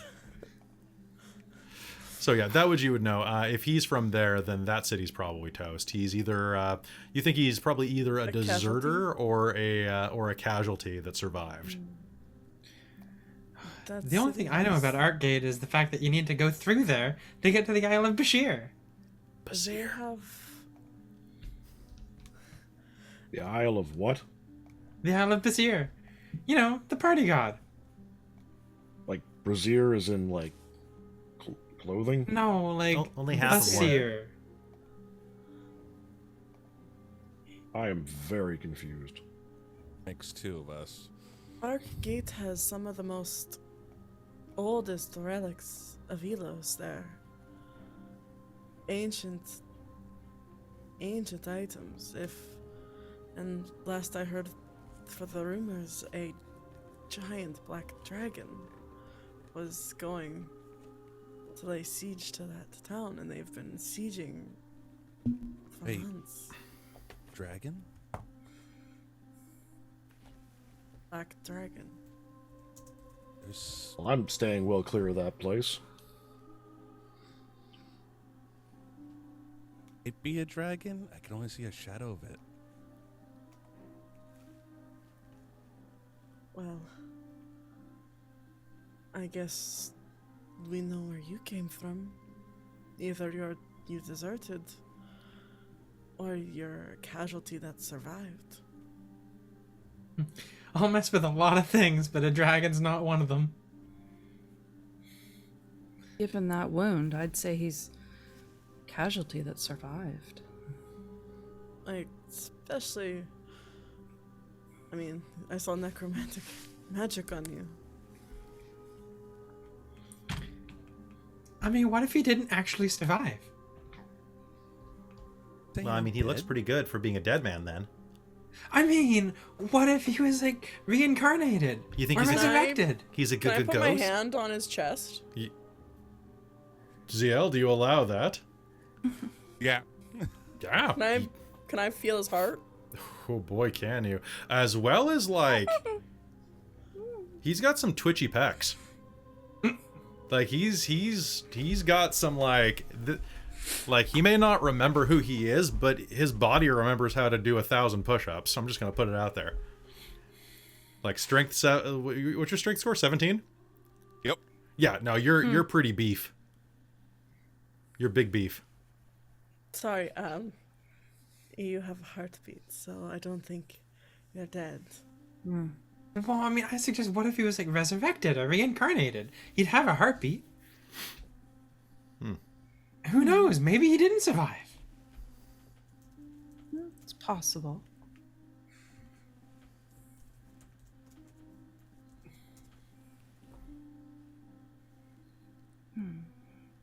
That I was found on shore.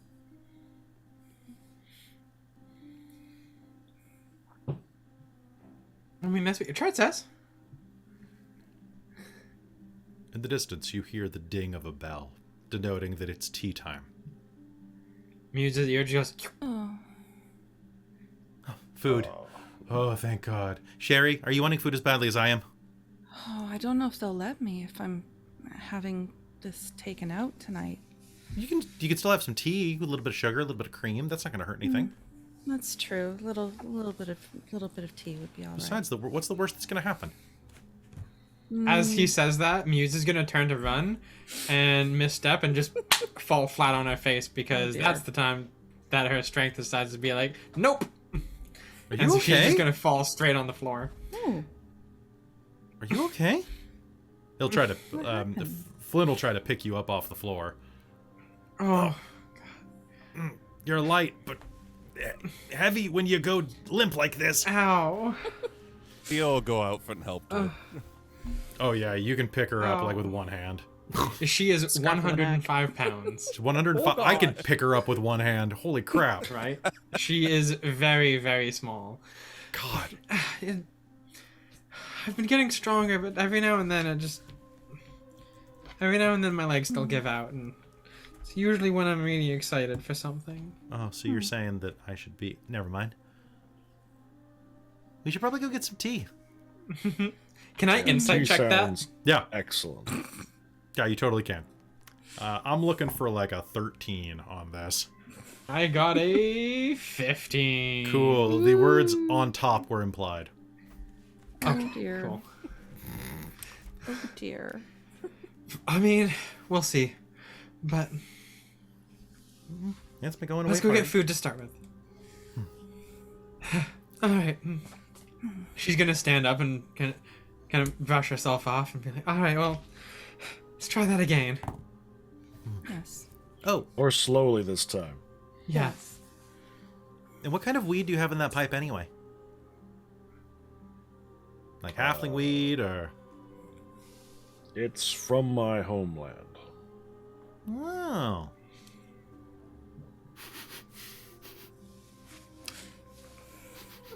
That's moss root bitter, isn't it? Well, mostly.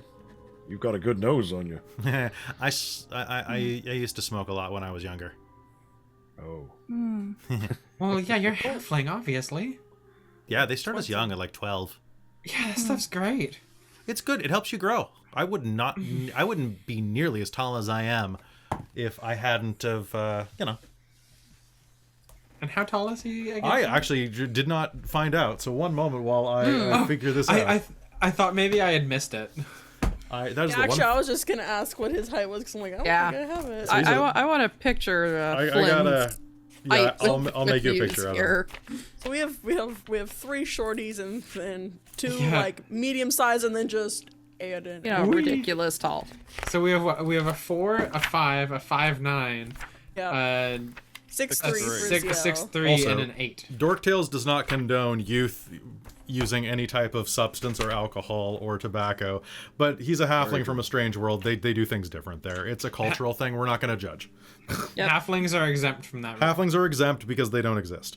They Yeah. don't have a different height for stouts. Oh. So actually, he's decently tall. Oh, damn, he's really tall. He is.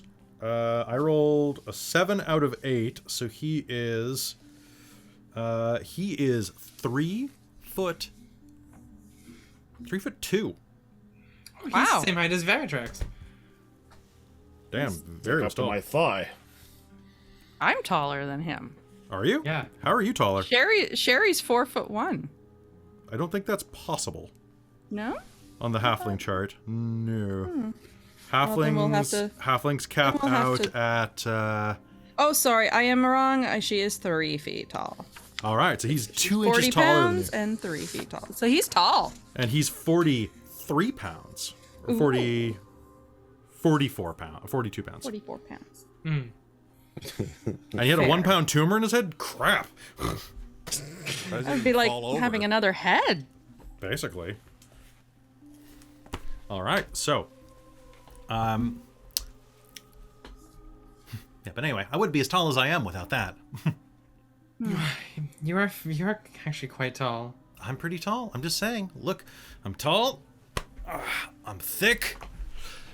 And Tall, dark, and tonight, handsome. I'm gonna. I mean, you know.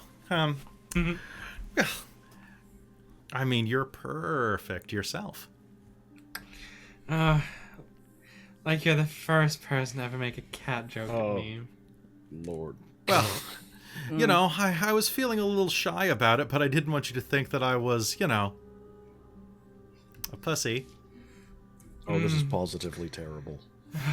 You know, He's it's getting not into like, it. He's getting into it.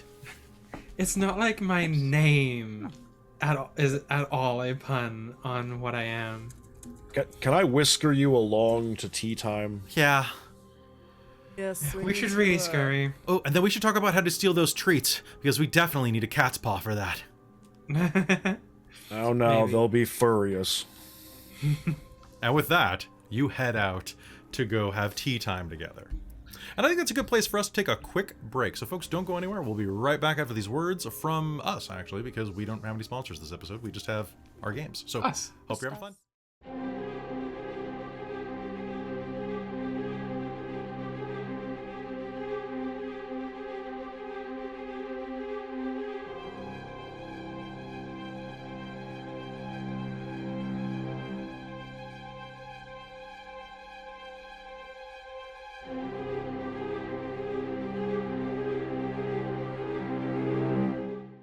Hello, everyone. Welcome back to Dirge For Exalar. for Exalar. All good? Welcome back, Robin. Hey. All right. Good. Hey, everybody, how's it going? This is the part of the program where we talk to the chat. We're going to do a little briefly tonight because I got a lot of stuff I need to do to these players tonight. Concern.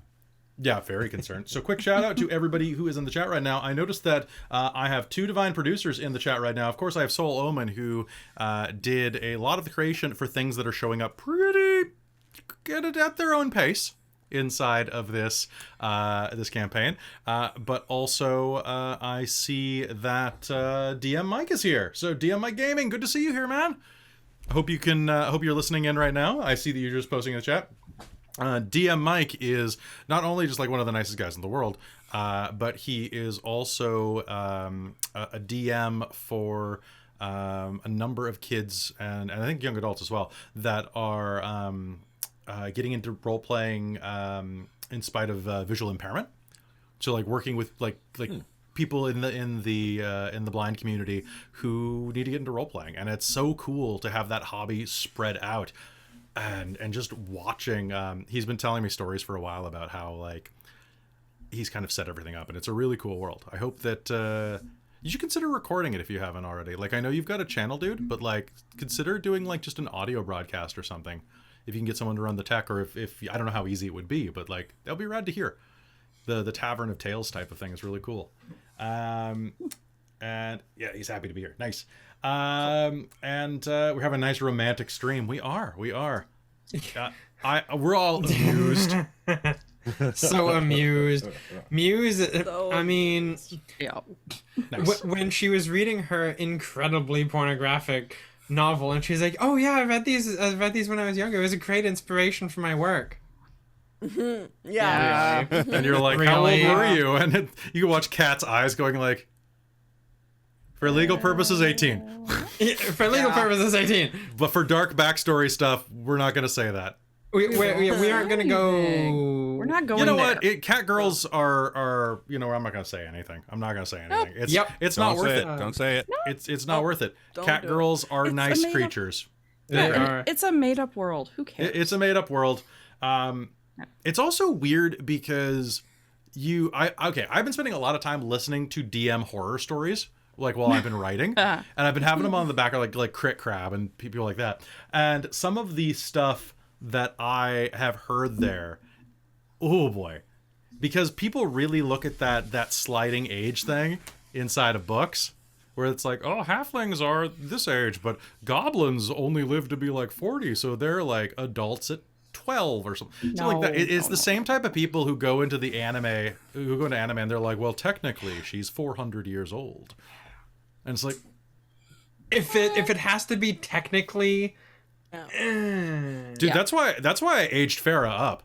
Farah was like gonna be a kid at first, and I'm like, nope, she's like 17, 18, just add like 5 years immediately. I was just like, nope. I don't want it. That felt a little weird at first, where I was like, yeah, there's a little girl in a block of, you know what? No, it's a teenager. It's a teenager. She was a teenager. I was wrong. I just described her poorly. She's just short. And she is. Yeah, she's pretty short. She's like 5'2", 5'3". Yeah. But anybody who was into anime in the late 90s, early 2000s definitely knows those people. The Tenchi Muyo argument of, well, technically Sasami's 2000 and she's a spaceship. Don't care. It's like, also, it's a spaceship. I mean, that's the thing. Mechanophile. Whatever works. Thank you very much, Retro Dre. I really appreciate that, man. So, does anybody want to talk about anything before we go back in? This is a lot of fun. Good. It is a lot of fun. Yeah. Muse is a completely different character from other characters that I've played. We were talking about that behind your back the other day, actually. Oh, really? Yeah, because like Christine and Robin had to talk about it, and then I and Christine had to talk about it separately. And I heard about but we're like, how long until Muse is a sociopath? How long? No! Let's find out. Let's do the countdown. Let's do how long until she gets a gun and tries to build a nuclear bomb? Okay, what's the current bet for timeline here? Well, the game's gonna be like 6 to 10 episodes long, so I'm betting episode 5. Oh, I was just gonna say probably episode 5, 6. I was gonna say episode 5, 6. She drops her emotions, builds a nuke, and grabs a gun. Yeah. Oh God. There are guns in this. We're gonna be using the guns rules from someone did it, like the D20 Modern, like of what they did it for Unearthed Arcana a while ago of who gets guns. Is that the rules that Very was using? No, we kind of rounded up on those because artificers definitely would get firearm proficiency. I think that it's like rangers get it for rifles and stuff like that. Like fighters will be able to use them, but a lot of the martial classes or the arcane classes can't use them because you've got magic missile. You don't need a gun. Yeah. See, now as part of my pack boon, I can summon weapons. You can and now be it's proficient with them. Now, it does not, according to the basic rules, say that you can do firearms. It's but true. I was asking you to bend that if you ever ran that one game. So, fair. You would have... Actually, I listened to this. I was listening to this on a thing because one of the podcasts I listened to, they do DM Corp, and someone had this exact argument. And there is a extra, I think, if... not pact boon, the other ones, the invocations that will let you have firearm weapon later Will it? on. Okay, because there's one that would allow crossbows and ranged weapons, but it didn't say firearm specifically, and I was just like, well, it's kind of a gray area. I would allow it. Yeah. I would allow it if you're proficient with the weapon, basically. Like... we're getting raided by Lady Liliana. Wow, holy crap, Lady Liliana. You had a big stream.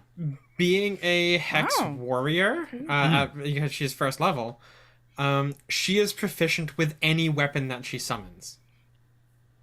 Fair. There's a catch in there somewhere. I remember that I had trouble with it. But anyway, hello, Lady Liliana. So Lady Liliana, of course, is Christine, and you should go follow her immediately, everyone, if you're not already doing so. How was your stream? Did you have a good time doing your warring of the guilds? No, so much you warring of look the guilds. amazing, Lady Liliana.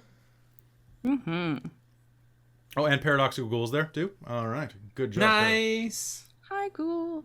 Aw. You're not here because Rapidon said, or am I going? No. Stop being hurt, Amy. Jeez. Yeah. You're not allowed. Can you just not be? That'd be great if you weren't. Yeah, it'd be cooler if you weren't. I have so many names. I gotta say, I have the entire episode planned. I've got all my notes ready, except for people's names. Because I will say this, as a DM, my number one weakness is freezing up on names. I didn't know the name of the sanitarium until 5 minutes before game started, and I asked the players, I'm like, is it this, or this? Secrets. It's not secrets. I think that this is something Secrets that we keep for the podcasts.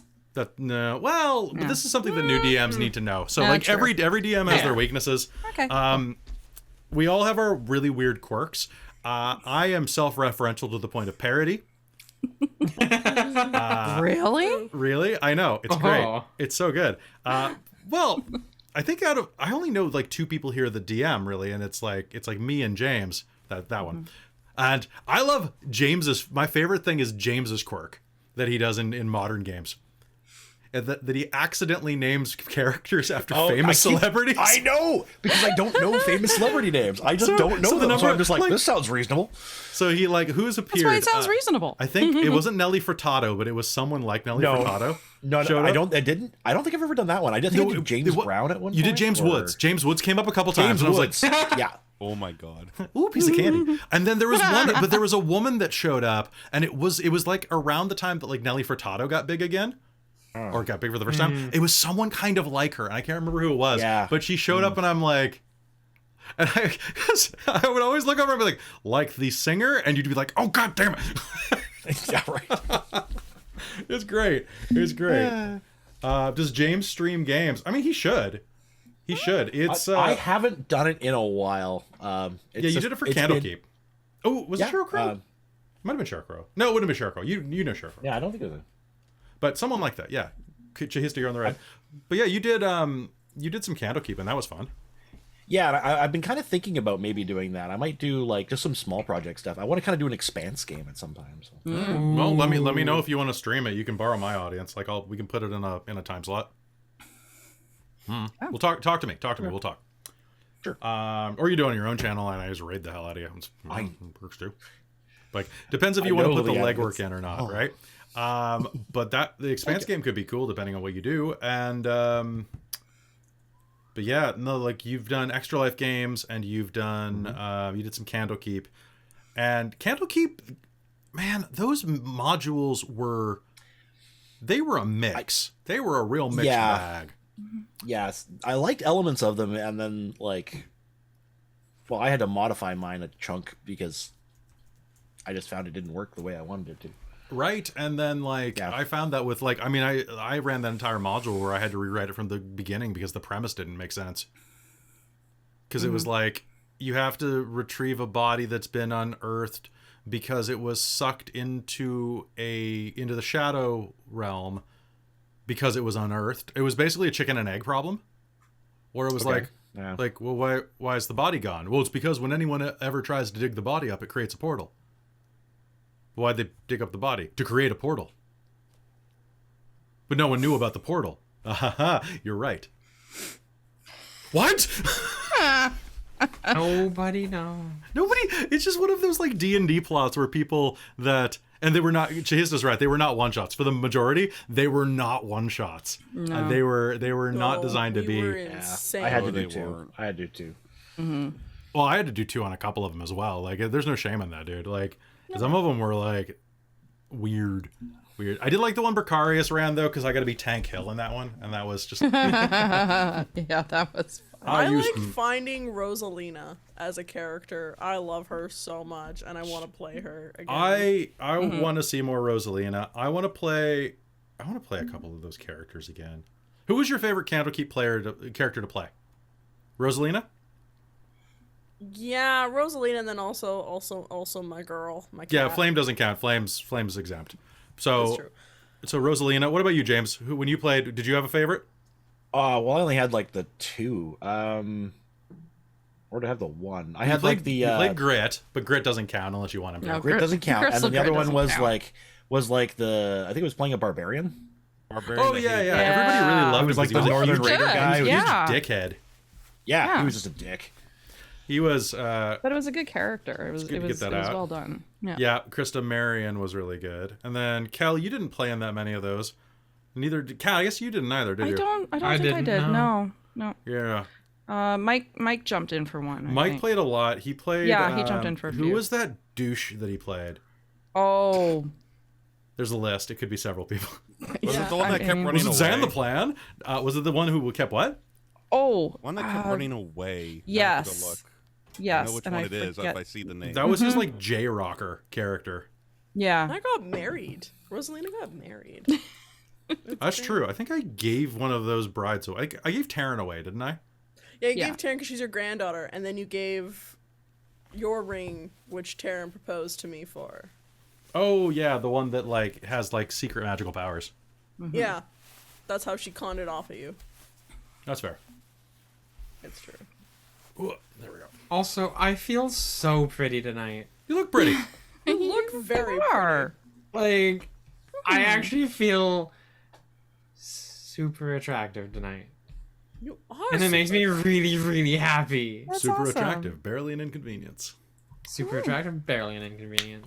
So Yeah, cool. I'm not gonna lie. I love the. This is my first time doing like a smoky kind of black eye, and I Looks am very good. fucking loving it. You look good. You look good. you. Everybody's hot. I would take my glasses off to showcase my makeup, but if I did, I might not be able to put them back in the mess that is like right here, because there's a headband, a wig, headphones, glasses, Yeah. bobby pins. There's a whole lot of stuff right It's here. all strategically placed. Yeah, and I don't Yes. want to disrupt that by No, taking my glasses no. off. Hey, I Traz, have it in a comfortable Don't place don't right upset now. that mess. how did you do that shirt? Like what's your chainmail? It was literally a costume me and Krista found. Oh, that's dope. Nice. Yeah, cheap it up. Like or Nice. not cheap. I have that, and there's a black sweater underneath. It is a tad bit warm. Fair. Get, Oh, yeah. get like a long sleeve t-shirt. Like go to Yeah. Walmart and buy like a $10 long sleeve t-shirt or something. Just wear that. I am also quite warm. This wig is very warm. This outfit is very warm. I'm actually pretty comfortable to be honest. Good. Yeah, This me thing- too. I'm nice and This thing- cool. Man. This shirt that ridiculous. Krista made is like lofty. I have Right, this is why Same. guys used to wear those. Yeah. Wow. Yeah. This is so breathable. So all of you just at need how to much room I commission got. Shahista FX. You could put things in there, James. How's your hat, Al? Snacks. What are you Snacks. suggesting? Like snacks, I mean, sticky buns. You know, the sticky buns are Sticky buns. if he's 8 feet tall, then he could fit both of us under his clothes. and two hams, you know. You know what? That's whatever happens in Side the of future beef. in this game happens in the future in this game. I'm thinking if I have a pack, it's gonna be like I'm carrying a small wagon around. Like, Yeah. Yeah, because Yeah. you can carry like some stupid I amount. can of carry a weight. ton. An actual All ton. of us. Yeah, we did the math. It's Yeah. ridiculous. We're gonna build a backpack that can have all of us on it, and Aiden's just gonna carry us around. Do-do-do-do-do. Yep. Do-do-do-do. Muse is just gonna chill in the backpack Nezuko style. Yep. Oh, Nezuko. All right, I think there we go. That's cropped a little better. That's better. That's better. Anybody have anything they want to chat about real quick with the audience? Audience, do you have anything that you'd like to chat about? I'm going to be going back to game within like 2 minutes, but I'm curious. What up? I am excited for tragic backstories to come out. Yes. I'm going to roll for one more NPC. Someone roll a D12. Okay, coming up. Third, and someone roll D percentiles. Okay. 6 for the 12 on the D12. Okay. Ooh, it's going to be you. For a second. Percentiles. Oh my. 50. 50 is a... I love how we both rolled half of what we were Right? of the die we were rolling. Re-roll that. I don't want another dwarf. Okay. I've already got one dwarf. 24. All right, 24 is a... That's another elf. There are a lot of elves here. A lot of elves. Is it an elf, or are we going to re-roll that? Reroll. All right, Kel, you roll. You roll. Okay, what am I rolling? You're going to roll 100 percentiles. Okay. I shouldn't have put all the humans, elves, and dwarves at the bottom. Oh, and Stormshanks is asking if we are doing determination for this game. We are. we are. 23. What? You rolled under again. It's a... I know. It's an elf. Okay, the third 32. time, I rolled a 98. Oh, Okay. there you That's go. better. Okay, so now somebody roll a D8 because you rolled the weird stats. Okay. Aw. I got D8. the D8. So yeah, roll a D8. What do you got? 3. Okay, Three. re-roll. I've already got one of those. Okay. 1. Okay, so is this a doctor? Because you rolled a Kenku. Yes. Or is that like a chambermaid? No, that's a doctor. Doctor. That's a Doctor. doctor. That's a doctor. Diversity in action. 100% a doctor. He is a bird doctor. The head doctor, probably, right? Or Like the one in best charge of the entire archivist in the facility. entire thing. Oh my Yeah. god. They could be the best archivist, where they're just like they Yeah. recite Sure. everyone's history. Yeah. Yeah.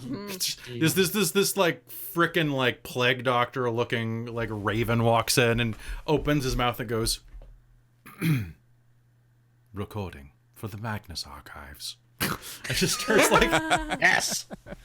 Perfect. I like it. Okay, I like so Ziel, Yup, yup. Ziel, Tharena, and Muse have determination right they're now. all up, which means that Aoden and Sherry are lacking. You know, I'm a halfling. I got this. So the Kenku doctor is named Sure. Dr. D. Heckley. Oh my god. Beckley. D. That's Heckley. phenomenal. Heckley. I was really hoping thanks, you'd roll a Wonka. tiefling because a tiefling named D. Heck is my favorite. Like a tiefling named like Heckman. Thanks, Wonka. Oh, Underhill. thanks, Wonka. Nice to see ya. Muse. Did Storm check just? All right, cool. So, hey, Wonka, welcome back. Yeah. All right, so folks, we're going to be hopping into game in just a sec. I hope you're all enjoying the first game. It's a little slow to set up because it needs to be just to establish some characters. Exactly. I know exactly how we're going to be running this. I know exactly how we're going to... I know how we're going to fit everything in. God, my feet are starting to get cold. Put socks on. I have slippers on because I'm becoming an old man slowly. I have these phenomenal, like, super fluffy, like, woolen fuzzy socks with little grippies on the bottom. I call them my pad socks. They're really fun. Do you have a tie to wear with them? I do not. A pad tie? Ah! All right. Womp womp. Womp womp. Right? Yeah, That's my thought. And yet you're all charmed by me. I don't know how. Let's roll on the that. hater. I keep rolling ones. I'm not sure why. Yeah. I rolled 79 on D100. That's pretty good. I mean, 69 and it would have been instant charming. Yeah, true. Well, yeah, I rolled a obviously, nine. but then I couldn't run with my mouth. Never mind. That's Muse's job. All right. Let's be Let's keep real. this game PG-13. Oh, thank you, Jake. Yeah, okay. Let's keep this game PG-13. Your skin melts out through your belly button. So That's more Owen like it. rolled and got a 1 on a D100. Oh, damn. See, like I was thinking about, you know, like, because I always try to limit like swearing in game, but it's like, wait, this is a heartily adult themed game. Yeah. We have a mature Yeah. we have a mature logo on the We have a channel, mature too. thing on, so it's like if I say the occasional fuck, it's okay, right? Oh yeah, that's fine. The only thing I have a tag on YouTube where I get rid of it too, like that just like I tag that they're swearing. I mean, the only thing that we don't allow on the channel is basically like any swear based on a person's like any slurs basically. Yeah. So, you know, fair. that's fair. Thank you for that reminder. We need to get back into game. All right, let's do it. Let's Well, I do still have a it. deep voice. I don't know. I have my first vocal training lesson on Thursday. Congratulations. Oh, wow. I'm super excited for it. You know what I have on Thursday? What? Nothing. Nothing. Nothing. Oh my god! You Now keep it that way. Yeah. Yeah. Oh, No that's- new game on Thursdays. But what about? No, yeah. Nope. No. not Bad, allowed. Kelly. Bad. Well, actually, I might have Not a even if it's a TARDIS. so I might have a not game on even if- Thursdays coming up, but it's me guest starring in a couple of one shots during the day, Oh, that's fine. which that's Oh. allowed. That's allowed because I don't have to do a damn thing except for show up Yeah, fair enough. and then play mage. So like, Yeah. That's That's fine. that's fine. Like second does not nature to work, you, that is- or Yeah. first nature to you. I just like I don't even know. It's my nature. It's my demeanor. Speaking Mage of is one last so thing, fun. folks, I would really love it if at the end of this episode, For one, like, comment, subscribe, all that. But next Saturday, this coming Saturday, I should say, we were asked by our friends at the Onyx Path, twitch.tv/the Onyx Path, Onyx Path Publishing, the folks who do the Chronicles of Darkness books and a lot of the World of Darkness books, to go and start running a special game for them for their 10th anniversary, and in honor of the Kickstarter for Lore of the Traditions, the Mage the Ascension book, I'm going to be running Mage the Ascension over on the Onyx Path, and because this is my job, technically, I'm getting paid to run Mage for the world, which feels pretty great, because this is like something I've been kind of working toward since college, and way too many LARPs. Rad. So that feels pretty good. But please come over and watch. The first games are going to be broadcast on the Onyx Path. That's episode 0 and episode 1.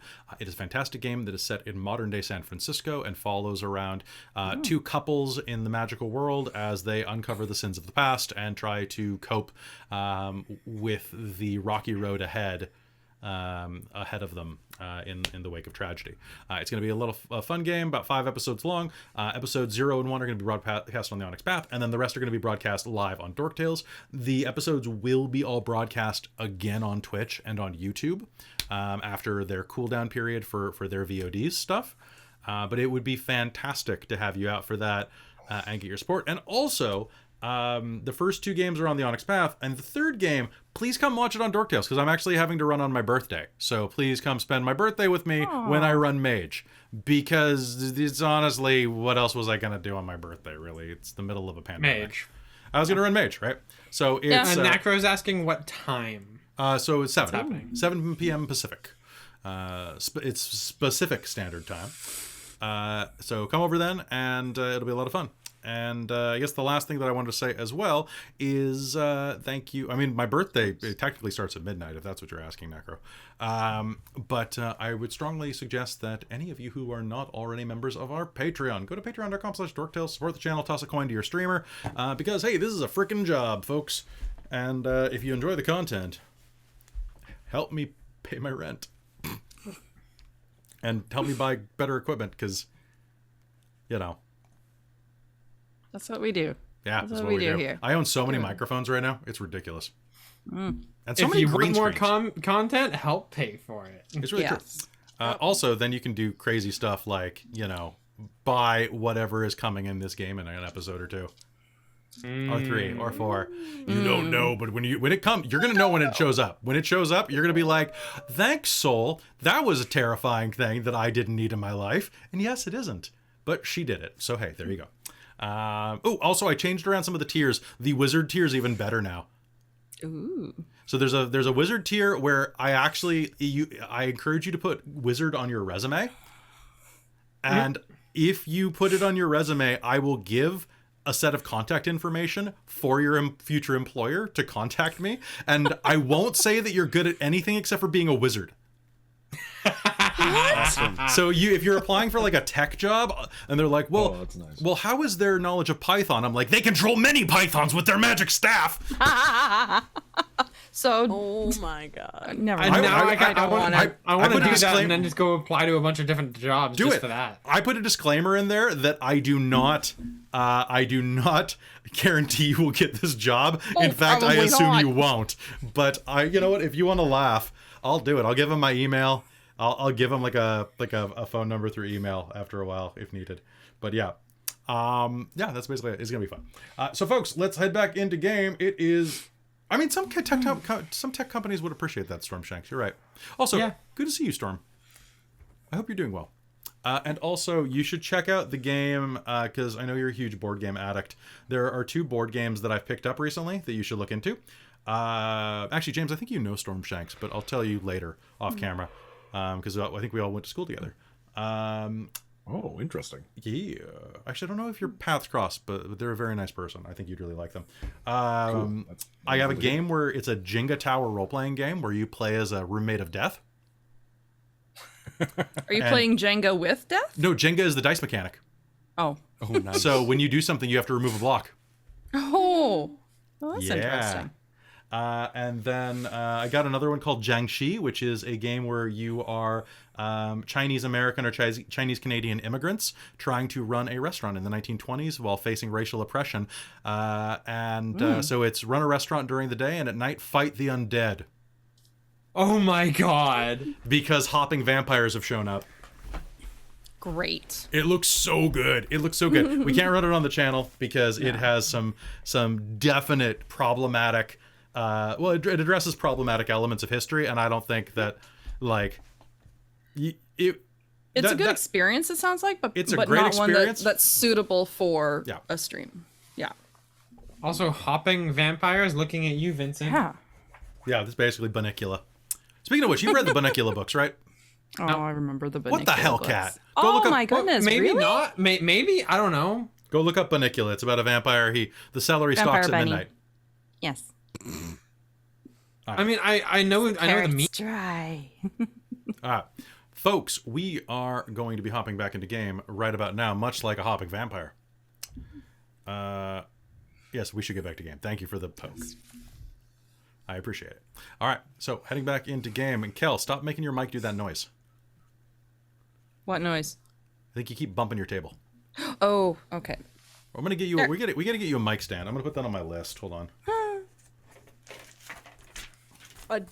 Doesn't she just have to ask Mike to stand beside her then? I just wrote Kel mic stand, and now it looks like a JoJo reference. Yes. You're just I mean, like hey, that statement used to apply to me. but graphic anymore. designer true. overdrive. Oh, wax on, wax off. Oh yeah, Graphic you're- on, graphic off. Graphic on, graphic off. The graphic. Okay, Ha! Game. I know my job. All right, we're heading back into game, folks. Thanks for listening. Oh yeah, that chat went about 10 minutes long. That's okay. We got nerves. It's fine. It's game one. It's game one, and guess what it is? It's time to head back into game. We're going to be going back in 3, 2. Actually, pardon me 1 sec. I just need to adjust something very quickly. I even looked all cute for the camera. You did. You did. Right? Well, I need the right music. It wasn't the right. I need Elven. Spock and Kirk fight music. Dun, dun, Yas. dun, dun, dun, dun, dun, dun, dun, dun, dun. All right. What else? What about furbolgs? Oh, that's true. They're the daddies of the They are the forest. forest. Daddies. Oh, The daddies and mommies. They're the hardwood of the forest. I was just Daddy thinking forest. mommy goat milkers. God damn it. Oh my god! No. Bad. Mommy goat milkers and daddy forest. Daddy forest. oh my. Brawny bulg. All right, that's enough of that. Heading back into Golden game. branch. In 3, 2, 1. Welcome back to Dirge for Exalar, here on Dork Tales. You wouldn't have had tea. You acquired it accordingly, and in your efforts, there was one man working at the cantina. Behind the bar, it was this burly, massive dwarf with a huge shock of copper wire hair that stuck out in a ring around his ears. A series of tattoos over the center of his bald crown denote his various victories and actually some of his cooking achievements even. You know this man as Babel Rockfoot, the cook at the institution that you find yourselves dwelling in presently. He's a bit of a miser and tries to pinch corners wherever he can to try to make ends meet and to try to feed all of the people here. Besides yourselves, there are a good 20 or 30 other patients throughout the area. And as you are there, you were trying to figure out a way to get additional food for Flynn's going away party this evening.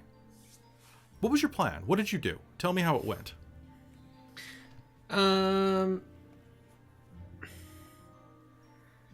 distract Babel so someone could go I in was the back? gonna say Tharana probably wanted to go talk to Babel to like just. So do we want to get Tharana and Muse right up in Babel's face to talk to him while somebody else goes and grabs the treats? Well, who's the best at grabbing? Who's the best at sneaking and tomfoolery around here? I could just hide behind everybody. I mean, You're very small. he won't notice me. Well, I can't be anywhere near there. He'll skin me alive. Right. And not the fun kind either. If you I'm were not gonna, very Already good grumbles playing. enough about me being around. yeah, but it's just because he well, that misunderstanding he had with you. Wait, what misunderstanding was it? To me, it was always about something about feeding a legion. What was? Did something happen? Well, I mean, he's giving you extra portions for a reason, bud. Yeah, but I can hardly control that. I can't. It's because. Oh, look, all I heard was that he said the words. How did it go? He's got a voice like this. It was Quad God. I don't know what that is. Yeah, I don't know. But I guess he's like eye level with your legs, so I guess that makes sense.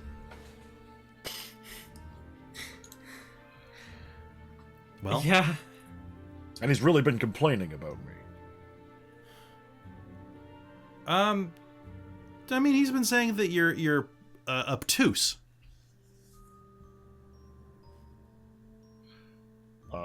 Cherie, what is obtuse? Very tall. Very, very tall. That's that. Yeah. Seriously. Yeah. It means thick-headed. Yeah. Yeah. All right, I'm in. Let's go get this. Let's go get these treats. All right. Make sure I can, like dart in and out and stay behind you. Then Well- we should be okay. I can just probably fly over there and take them. But we don't want to be mean about it. We'll just sneak them. We don't want to get him mad right away. It's although if he finds out, he's going to be mad anyway. Well, best of luck. I'll wait for you out here. Okay. And with Did that, I do anything? I mean, I thought you'd be the eye candy. You're the. I'm sure he'll want to see you. Oh, Why he'd don't you come with us very- to flare it? Yeah. I can try. Do you remember how to flirt? You just put your lips together and blow. Ooh. Wait, that's whistling. He might at least just be interested to get to know you. Okay, I'll come along. Sure. Let's go. Okay. Before long, you find yourself in the cantina. The clanging of pots and pans around you is just ever present. And at the front of this, at the front of the cantina is this dwarf with this tattooed scalp. He's got the words "cook" and "bake" tattooed across his knuckles. Oh, he'd be Sally's best Amazing. friend. And he's got based and gravy tattooed on either side of his chest. And yeah, he's got like tattoos all up and down his thick, meaty, kind of orange, slightly orange tinted forearms from like the thick, coarse hair on them. One of which is like this giant chef knife, and the other is I'm gonna say a stick of butter, because what cook wouldn't have a stick of butter tattooed on them? Or a big Accurate. spoon, a big wooden spoon. Or cleaver. This is true. I like the stick of butter tattoo. A stick of butter's good. Stick of butter is delicious. What are you talking about? It's great. Accurate. Yes. So that is what you are going to be dealing with as you approach. He looks up at you. He has several like orderlies working behind him, including one orderly that you know as Valu. Valu is an immense hobgoblin. Not quite as tall as your Furbolg friend here, but she is very, very imposing, kind of ruddy red skin, shock black hair pulled back into a triple braid. Overall, she's only probably like the equivalent of early 20s for a human, but her face is covered with all manner of scars that have been stitched over and burns along her hands. Looks like she's definitely seen some trouble in her life. And her name was Valu? Valu. She's probably very nice. She's actually fine. She particularly has a like for ladies, like just like talking primarily. She doesn't seem to like men very much. And she's Probably got a history. She's one of those women where whenever a guy gets hit in the crotch, she laughs uproariously to the point where she starts crying. Like she's one of those people, you know, that finds those type of humor or that type of humor very, very, very just great. So as you approach the front, Babel is standing kind of at the front near the scoops. Oh, well, look who it is. Hello. Hi, Babel. Hi, Valu. Hello, I'm Valu. How are you two today? Not too bad. You, where's your friend? The little shit. Which one? The little shit. I have two little friends. I think she means Finn. She? I'm not a she. Oh, sorry. I mean- was talking about. Sorry, I thought it was Valu talking. Look at me. Do I look... Come on. Oh, sorry. big and manly. I'm so sorry. Hey, you can Babel. be I you had can my be big and treatment. manly and still be pretty, okay? You're all right. Guess right. what? I don't know where the other little one is. What did you say, Blue? He woke up. The guy with the that was coming in with the Caesars and asleep. It's his name is Yel. He's right here. Oh. So you are. Hello, Ziel. Hi, your name was... Rockfoot. Babel Rockfoot. I'm the chef de cuisine around these parts. The finest cook you'll find anywhere around. And he's quite well known for his sticky buns. I'm a chef, not a cook. I work for a living. One of the We'll cooks be in the good back hands, goes, then. "Ha! You know what I mean." Rude. And kind of just saunters off to go back to poaching eggs. What can I get for you? What's on special today? For tea time, I've got biscuits, got marmalade sandwiches, I've got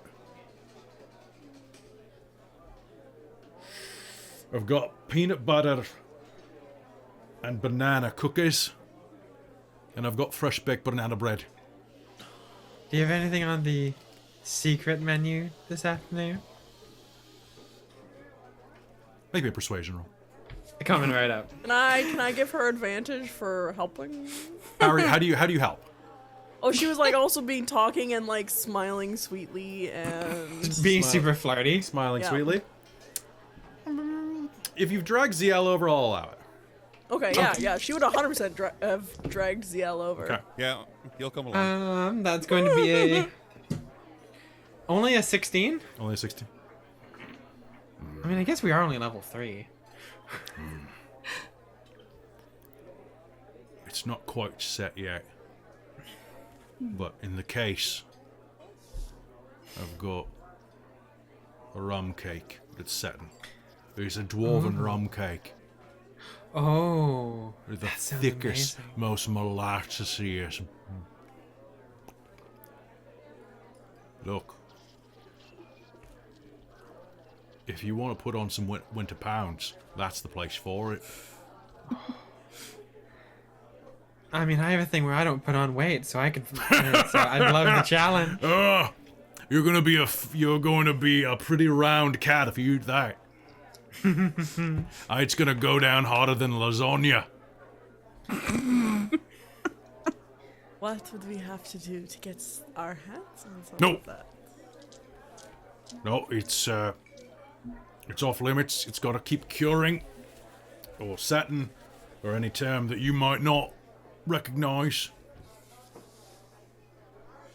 It's we've got a doctor coming in the morning. Mr. Or Mrs. Doctor, Dr. De Heckley. It's a welcome cake. So, So, no special taste? if there's any left over, I'll save you a slice.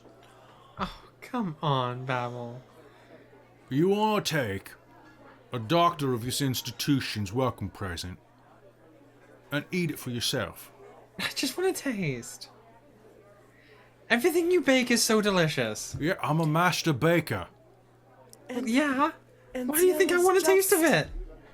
He just woke up. We were Look, gonna say if I'm gonna thanks. master bake and you want some of the batter, we'll talk.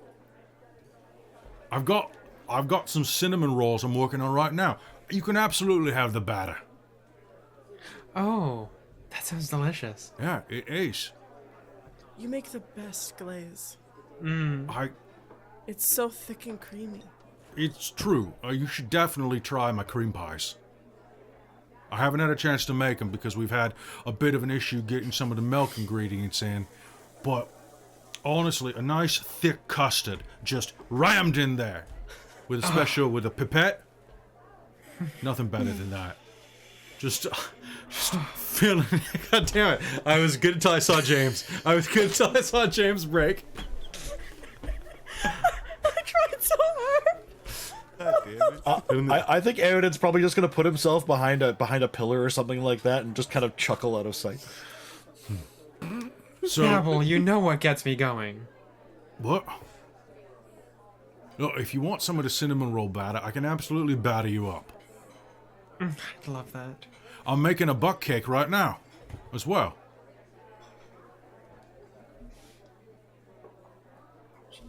Made out of fresh buck flour.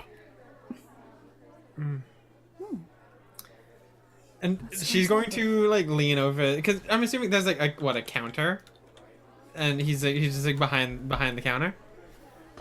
Yeah, he's just behind the counter. He's on he's on like a phone book. So she's going to like lean forward at this point and just be like, "Oh, I could really go for some of your butt cake, and those cream pies just sound delicious." Okay, I'm gonna be honest. The cinnamon rolls aren't actually rolls. I mean, it's a special way that I bake them where it's honestly it's not batter. It's a very thin dough. I use a technique, right, that I learned for some halflings, these priests of Brig, down in Issapar. And down there, what they do is they do this thing where they stiffen batter, kind of like a croissant. It doesn't make any sense to me, right? Because you do a croissant, you got the... And he starts going into, like, baking theory. So yes, I know there's not batter. It's fine. But he starts like outlining like the way that this kind of it's almost like so like, if it's batter, it'd be more like a waffle, wouldn't it? Huh. It's fine. We were going for the joke. It's true. How distracted is he now? He's talking about theory, baking theory. So he's definitely It's a bat fact. It's a bat fact. It's a bat fact. Yeah. So there's just a bat that's kind of floating around. He's like, it's a theory. It's Bat Pat. It's Bat Pat. It's Bat Pat. He is the knight. So god damn it, that's canon now. Okay. Bat Pat. is It's just canon. so anyway, he's definitely this type of guy who is everything about him is about cooking and making things. So like he's a wake and baker. So but like literally he just wakes and bakes like constantly, and that's what he loves doing. So if you're getting him talking about like secret recipes and stuff, he is really distracted, which means Excellent. Sherry and Aoden, what are you two doing while these two and Ziel are distracting? I have to ask, this case, Yeah. whereabouts is it? And two, how large is it? Is it big, very well? Can I just pick up the whole case? So here's the deal. If Sherry was trying to reach it, there is no way in hell she'd be able to do it. And honestly, it is a little out of your reach. Like, it's about 5 feet behind the counter, which means that you can kind of finger the edge of the case, but can't, like, even if you lean across at it. If only you had, like, a gripping tool of some kind, or... like, just pick her up and... that is exactly the right length. Grabbing her by her legs, you can use her to just go and grab it. Now, this thing is heavy, so what I need you to do is a sleight of hand roll, but I want you to use strength instead of dexterity, Cal. Oh, but So I are got you- no strength. Well, this is a 5-pound cake. Okay. It's like a pound cake that went to the gym. Yeah. Don't miss cake day. Don't miss cake day. Okay. Oh, alrighty. So we're gonna do some sleight of hand. Do you have are you proficient in sleight of hand? Oh, I do not. Okay, then just roll a d20. yeah. Tell me. Oh no, I don't have a dot in it, but So you are not proficient. no, I am not proficient. So roll me a d20. Tell me what you get. Yes, let's. Could you just slide it onto my let's just hand? Pray. Oh, this did not go well. 3. 3. 3. Okay. All right, so she starts to grab it, and as she does, she's going to kind of like, it's going to start to slip out of her hand. It's not going to fall more than a couple of inches back onto the plate that it's standing on, but as it hits, it is still setting, and what that means is, Kel, I'm really sorry to say this, you're going to take 3 points of custard damage. As the inner layer of custard is going to fire out and just like spray you right in the face and glasses. And so what they do is they fold it. It's almost like forging steel, and they've almost. So, Sherry makes a noise, and as she does, what do you do to distract him? So he starts to look over at the noise. What do you do? As Zio try to keep him interested, it's like, no, go on. This is interesting. Please keep going on. Oh, you really... Make me a persuasion roll, please. With advantage, because of your friends.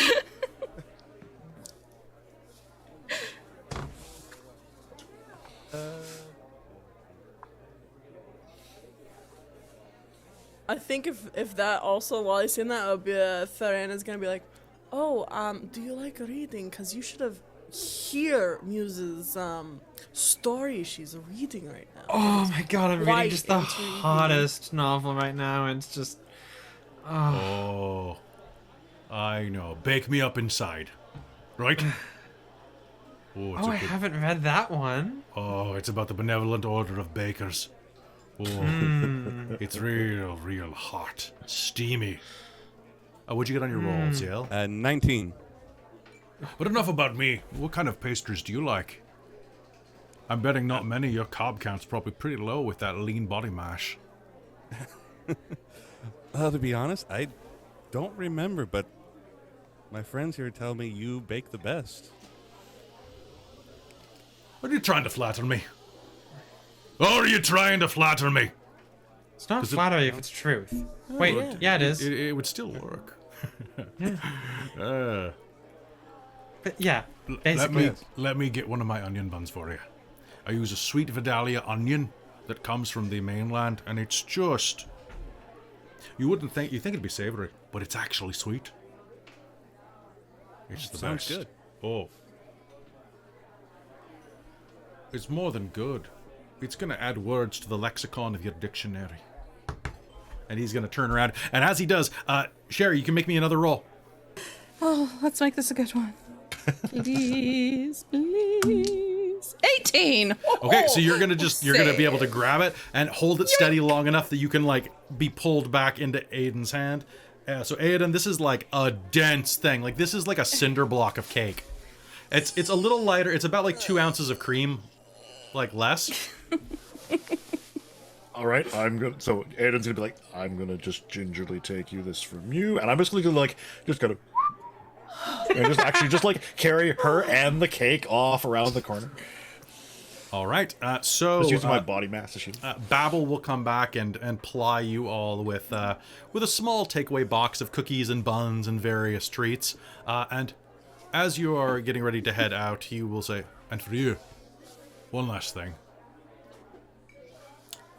I heard that you banged your head up a bit. I normally save this for myself. I made it this morning. But for someone like you, well, here's to healing. This is my special double rich tiramisu."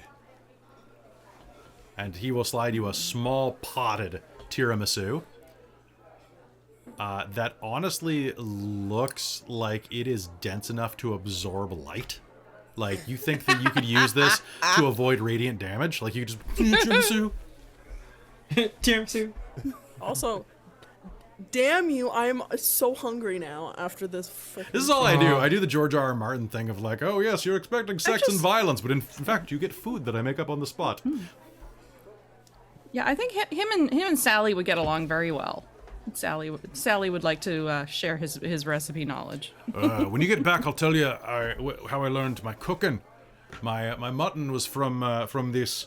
I was doing some touring around a while ago, and I wasn't sure how to do the actual the mutton or any of the haggis or the organ meats. And the trick is the organ meats have so much protein and so much inherent nutrients. I actually learned how to butcher from this little bed and breakfast called the S&S. Fantastic. Weird owners, though. Weird owners. Annoying voices. Well, I mean, the husband had really annoying voices. The wife was fine. A big tongue. It sounds weird, but it's just like a dog. With a glandular problem. Huh. Well, Anyway, please enjoy. yeah, these are look fantastic as always. I hope you have a great day. But your food always is my favorite part of the day, honestly. Come for the treatment, stay for the cooking. Well, The cooking's the real cure. But I mean, do you that feel custard would be fantastic. Yeah. Well, fine. He'll hand you a custard bun, but only if you do me a favor. And what would that be? What you just said, if you could leave it on a comment in the comment box, I really would be able to use it when it came time for my raise. Oh, of Absolutely, course. Babel. Like, Alright. We'll give you a whatever is the shining review in the max. comment card. One more than the max. Oh, yeah. You know, I mean, you do what you gotta do. Is there an Elosian version of Yelp? We could Yeah, it's called... help. I mean, help was where I went with the first one, Yeah. too. But, like, would Yeah. it be like kelp? No, that's the undersea Kelp? one. No. Would it be... Trelp? Holla? Milk? Holla? Holla? Holla. You just holla at somebody. Holla! Holla holla bills. Might be holla. You never know. Anyway. Oh, Alliance Foreman. Talked to you for too long. You can wait! They actually can't wait. I've got to probably get back to him. Well, have a good one. You as well. Thank you. Well, we'll be back. Oh, I hope so. I'll be looking forward to seeing you more often. Wink. Zio smile and walk off with his friends. I'm gonna take a bite of his buns. All right, and with that, you'll find yourselves back outside, relaying the story to to Flynn. So you actually managed to seduce him. Yeah. Yeah, Ziel mainly did it. With baking. Well, that sounds like it would work, actually. Yeah. It did. Surprisingly well. But it was funny. Well, thanks for this. You each cut and pass a bit of the rum cake around, and it's not quite set. It's a little gooey on the inside. But it's full of this rich, like, richly laced cream that is actually quite alcoholic as well. The entire cake is basically the consistency of like sticky toffee. Kind of like, it's just kind of like marbled through the dough. Oh, like a babka. I don't know what that is, but yes. Oh. Absolutely. And also it's got a honey glaze as well, because of course it does. Why not? Naturally. I watch a lot of baking videos, actually. I shouldn't. It's probably not good for me since I'm trying to ease off carbs again. Yeah. But you can almost tell that I'm easing off carbs talking about this. And as you hand out a portion of it. Of course, a double portion goes to the big guy. Thanks. Thanks. Well, Sounds like you did the heavy lifting. Literally. Ah, you're not so heavy, Shuri. That cake was. Oh my goodness. I know, that thing was a solid mass, wasn't it? That is dense, but oh, It's like a brick. Well, I mean, Sherry, when good. you're your size, a lot of things would be a lot heavier than normal. Oh yeah. we're so going to get in so much trouble. This was for a doctor that is coming tomorrow. Well, it's a good thing we destroyed all the It's evidence, my right? doctor. Absolutely. Yeah. Very tasty. you know, Worth it. I'm really excited to head out, but I'm gonna miss you all. It's been so much fun. I mean, you know, as Always fun as open. getting a brain mass removed is. I mean, is having it removed more fun than dying from it? I'm gonna miss the dreams. I used to have the weirdest, wildest dreams. I mean, couldn't some of your halfling, Oh, just take some valerian root. You can Valerian still root. sleep. Yeah. Huh, You'll still I've be never able had to that sleep. before. What did you dream? A lot can be said by dreams. I kept having this one that kept coming back. It was the weirdest. It was the weirdest freaking dream. It was the moon. So I kept dreaming that there was a moon, but it wasn't the common moon, and it wasn't the royal moon. It was this other like new moon, and it was like the color of milk in the sky, like not like the bright gray white or like the black moon. It was like a saucer of milk, and when I would look at it, it would blink, and then like the dream got really creepy really quick. It would start to like change, and like, have you ever, I don't know how superstitious y'all are, like I'm from Balam, so we have this like tradition there that when we're dealing with the Fae, we leave out saucers of milk, and the trick is that for good luck you leave out a saucer of milk with a couple of drops of blood in it, so that they can always tell that it was you that left it there for them, right? It's just good luck. But the eye would get like milky, and then there would be like, if you've ever bled into milk, you know what I'm talking about. The way that it kind of spreads over and networks out like it's trying to. I don't know. It was creepy. I was pretty high. They had me on a lot of stuff. Sounds like it. I mean, I've bled into milk before, but, So you know. well, yeah. I used to a lot, actually. But, yeah. But I mean, hey, this meal is a lot nicer than than those ones were. Sounds very interesting. I don't really have dreams of my own.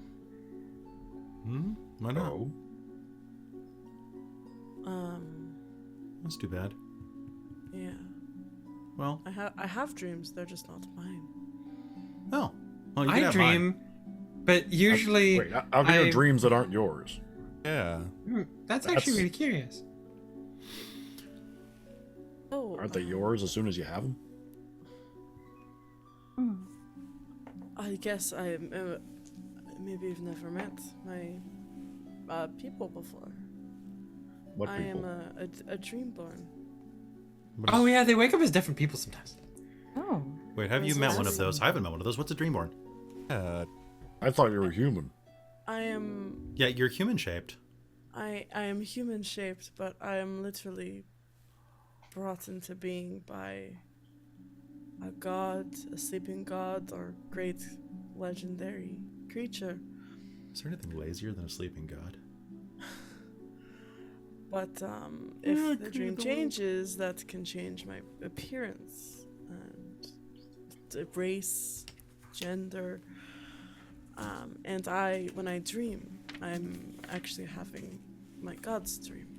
I actually have not met my god. I don't know where I came from. I kind of just woke up in the desert by myself. Oh, sounds into lonely. being. It's why I really like meeting people, and I've heard rumors that there's others out, but I have yet to meet my people. So I'm just trying to find them. But I found Zonos, and he's a god, but he's weak, I think. So he's not my god, but he's pretty cool. I'd like everyone here to make me a religion roll, please. Your difficulty is 11. I'll give you the difficulty. I normally won't, but this time I will. Nat 1. Oh god, you have no idea who this god is. Do I have disadvantage? Should I even roll? The 12. only god she knows is Basir. You can give it to me with disadvantage. Alright. You'll still get it. I got 6. Jesus, 12. really? Okay. 92. I got 10. 10? Okay, so you didn't quite make it.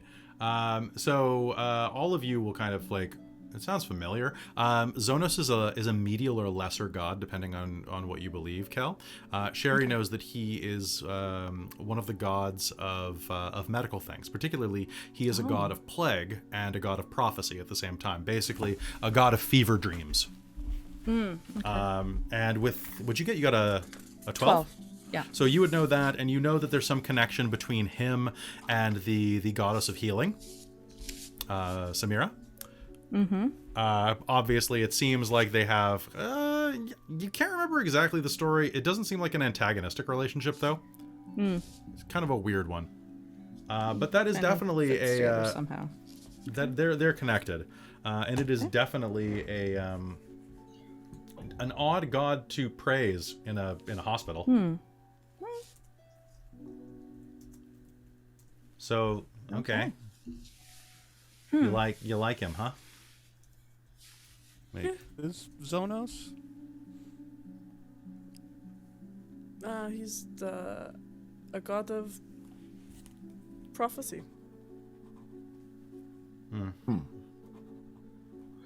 Question for you. Yes. If your god ever wakes up, Yeah. who are you going to follow? If my god wakes up, If you're, I am a he dream. wouldn't exist. I don't exist anymore. Oh, that That's why sucks. there's not many of my people. No, I guess not. I mean, I know you've explained it If I ever before. heard one. I know you've explained it before since we became roommates, but it's still super confusing. It's hard. There's not many of us, and I've spoken to many wise sages trying to figure out my people, but it's hard to gather information about a race. But I sometimes get helpful feelings.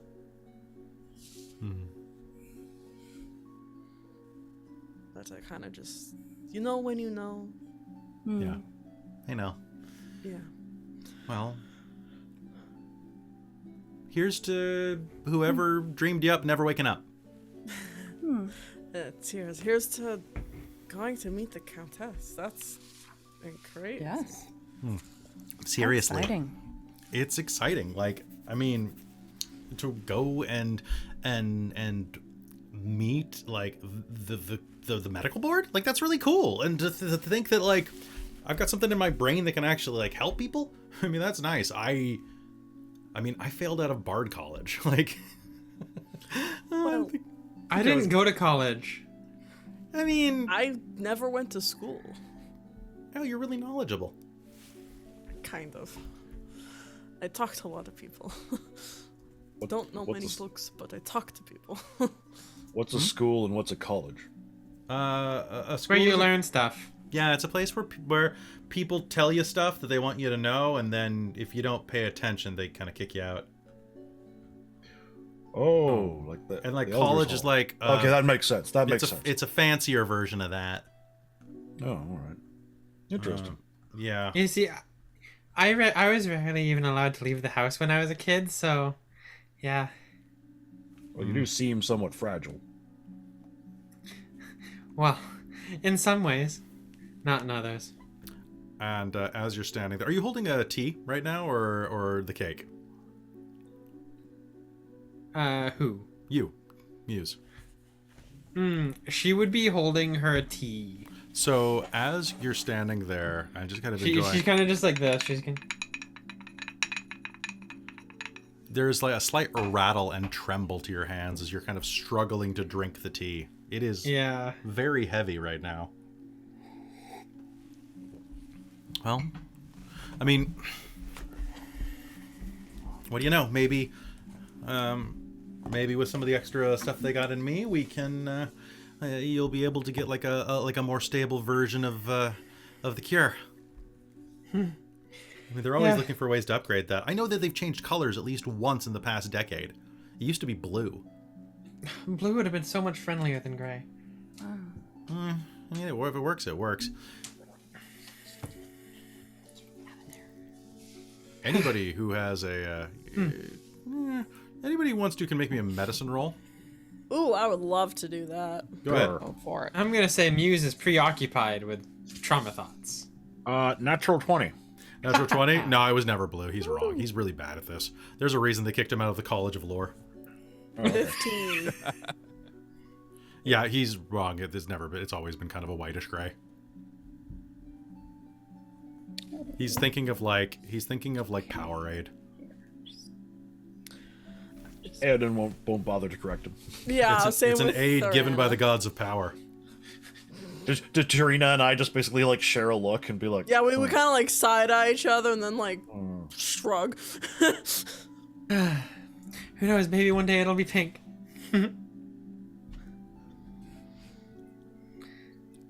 Yeah.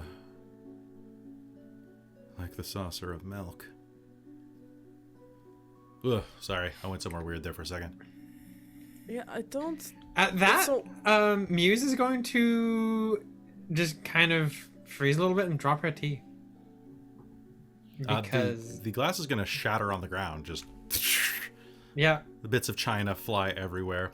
A nearby person who's being pushed around in a wheelchair is paused by the orderly, and you'll actually see that it is the orderly working there is Valu. All right, is everything okay over there? Are you all? yeah. So I'm just clumsy. Did anything get? Did anything? Are you okay? All right, Yes. and I'm gonna spend that drama bomb right there. Robin, Tharina just reached down to help pick up some of the glass, the broken Yeah. bits, didn't she? Cool. You are going to slash the corner of your finger, Cool. and blood is going to start running out of your finger in rivers. Oh no. Oh no. She's Are gonna you, like like- try and wrap it in her, her pajama tunic thing to try and stop her the blood. You're gonna take 4 hit points worth of slashing damage. Is that That's before or after? that's from when you touched it. Okay. Yeah, because Yeah. that. Okay. And as you wrap it in your clothing, you're going to see this bloom of red start to seep through the white fabric, spreading like wildfire. And in fact, Aedan, that is going to be definitely a focus of your interest. Watching the red just, it's bringing back some memories, buddy. What do you do, Tharina? She's gonna cast Cure Wounds on herself. Okay, absolutely. Roll me a d8. I picked up the D20. That's That- not a D8 roll. That will not help. All right, so that is 5 plus my wisdom is 3, so that's 8 points. Okay, so there will be a seal, as like the flesh will knit back up into your hand, and you will feel a little dazed. You Are you, okay? are you okay? Yeah, I just, You know you shouldn't pick up sharp things. I know, it was foolish, but I thought it was thicker skin. I thought maybe I could help. I didn't think. I grabbed it too fast. Just be careful next time. I think while everyone's kind of paying attention to Thrina, Eodin's probably going to be sitting there going, he's going to take a long drag on his pipe, but there's actually going to be like sparks starting to like come up and kind of billow out of the pipe, probably a good like 4 or 6 inches. Just like it's burning far faster and fiercer than it ought to. I'm so sorry about that. I didn't mean to. Yeah, I'll get this cleaned up. It's okay. Why don't we just call it here? I'm not supposed to be leaving until pretty late in the evening after your surgery. Yeah. Yeah, I should rest. I asked that I be able to see you off. Well, to see you when you got out anyway, just to say goodbye. So I don't know if you'll be awake, but I'll leave you a chocolate or I don't have any chocolate. I'll leave you a note. Oh, thank you. That'd be nice. Can you read? Oh, yes. Yes. A few languages. I'll write it in halfling so nobody else can read it. That sounds good. It was really weird being here, but you all are really nice. So are you. Enjoyed having you as a roommate. All right, I didn't really get to know you more. He'll be back to visit, right? Don't worry. I'll come back after I'm done. But But you have to tell us how it goes with the Contessa. Yes. I'm pretty excited. I hear she's pretty. I mean, she's not like she's not pretty like Muse, but you know, she's supposed to be a real looker. That elven beauty thing, you know? They are usually quite pretty. Yeah, you got nicer ears though. Thank you. I like them a lot more. She twitches them. Well, if anybody wants to come and say goodbye to me later, I'll be in my room, and if there's a sock on the door, don't come in. Oh, is that what that Okay. meant? Wait, what? Or especially come in. You know what? I'm going away. It's whatever works. All right, all I'm saying is that I have no other choice in bed, so if you two want to go somewhere else, be welcome, but I will be out. Like, out. I should probably head back inside and get ready for everything. And I guess good luck. You're gonna be fine. You're gonna be fine, Sherry. How are you going to be? Are you? Me? I said, how are you going? I'm gonna be great. I get my head examined by like pretty elven women. Can't do much better than that. Sorry? Can I insight check him? Yeah.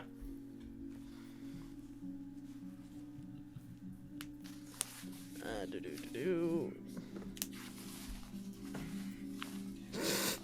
Nope. That's an 8. An 8? He seems fine. He's He's I'd be a little fine. nervous about travel. But yeah, he seems fine. So he'll depart at that point, giving you all a bit of time to chat and make your plans and just kind of, make chit-chat and get to know each other. But time's gonna pass, and eventually the sun is starting to set. Aiden, as you are getting ready to go, all you can think about is the sound of fire and the screams. And as you think about that, the cold starts to set into your bones again, and you can feel just the tiniest bit of almost like frost forming on the tips of your nose and ears.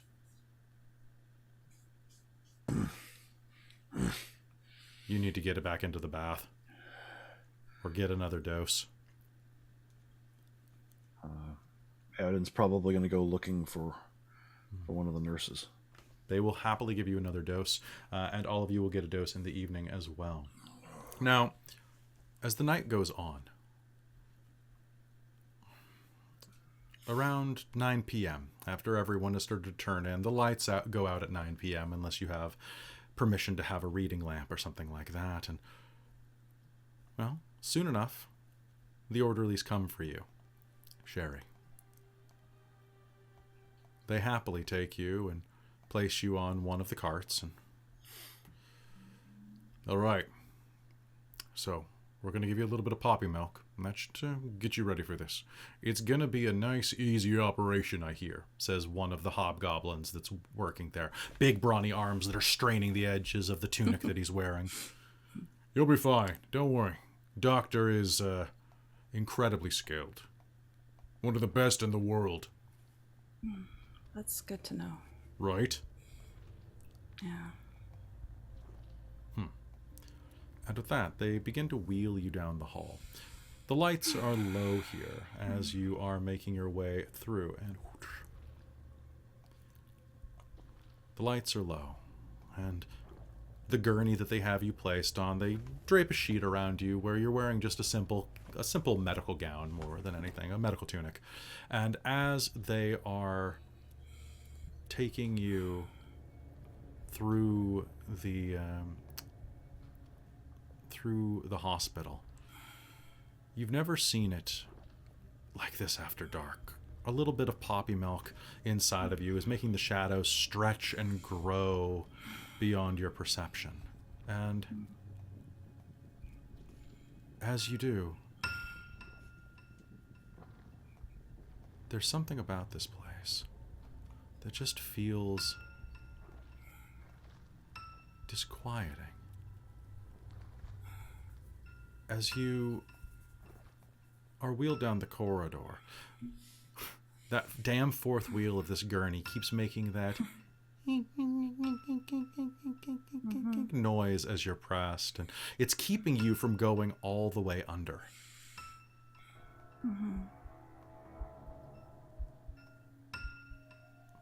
You okay there? Everything's gonna be fine. We're gonna get it out. Okay. We're almost at the surgery. Just count back from 10. Okay. Okay? Do you need another dose? The thick arms of the hobgoblin press down on your shoulders. Are you okay? Yeah, I'm You have nothing to sleepy. fear. okay. Don't worry. I won't let anything happen to you. There's nothing to fear. Just count. 10, 10, 9, 9, 8. He squeezes your shoulder. 7, Good. 6. Good. The cart continues moving. 4, 3. There's a noise, and the cart continues rolling. You feel you feel the hand squeezing your shoulder. The pressure's steady, but then it starts to slide off.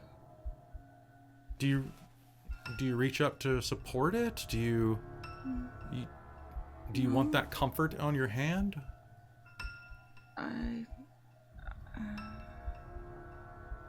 I thought he was just moving his hand to get a better handle on the cart. The cart careens slightly and bumps into the wall.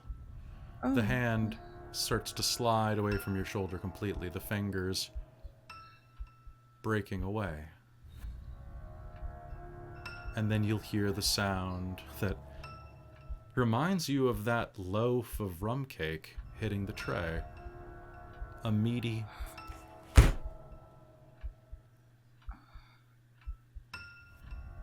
The other orderly is nowhere to be seen, and the one that was pushing the cart is not there either. Blearily, you look behind you, And what you do see is laying on the floor directly behind the gurney that is careened into the plaster of the wall. A thick red arm torn apart at the elbow. Hello?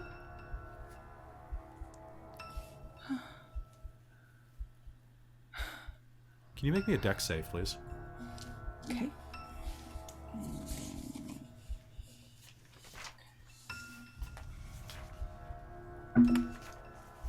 Oh, and I add the number that's under it? You add your number on your dex save. Yeah. Okay, 17. 17. You are bleary enough, but that sudden shock of adrenaline is going to... This poppy milk is not really sitting with you. You're going to be able to shake Yeah. it off enough that it's not going to give you disadvantage on that roll. Okay. But as you sit up and look around, you are going to see a shape out of the corner of your eye lurch forward and try to grab you. Instead, it's going to grab the edge of the cart, tipping you over and tumbling you onto the floor. Instead of being trapped under it, though, with that dexterity save, you're going to hit the ground and roll to your feet. And what you are going to see looming in front of you is... That's Nurse Nadia. Or it was Nurse Nadia. Her skin is hanging in front of you as if it were on a hanger. It's stripped off of the flesh. It's drooping. The eye socket's empty and hollow as it looms over you like a living scarecrow. Get back to your room. Nadia? Okay. What is your armor class? 12. 12. All right. At one moment, can move through any opening. Yay! Okay. That is going to be a 12 actually. So I am sorry about this. Okay. You are going to take 8 points of damage Oh! as she Ouch. grabs you under the arms, lifts you up, and will scream into your face, just this horrible echoing noise. And as that happens, you are going to hear all around the hospital noises that echo it, like the cry of a pack of wolves echoing each other. God. Can I do... who has a passive perception of 14 or higher? Okay. Okay. 2. Okay. Oiden, Aiden, and Ziel, you were starting to drift off and are immediately going to hear that echoing through the halls, and it's going to just set something off in you. You're both going to snap awake and just get a cold shiver of adrenaline. There's something ain't right around here. Is that normal? No, I've never heard the like before. Aiden's gonna get up and head over to the door. Zeal, get up and follow him. You are going to hear the sound of running down the hallway.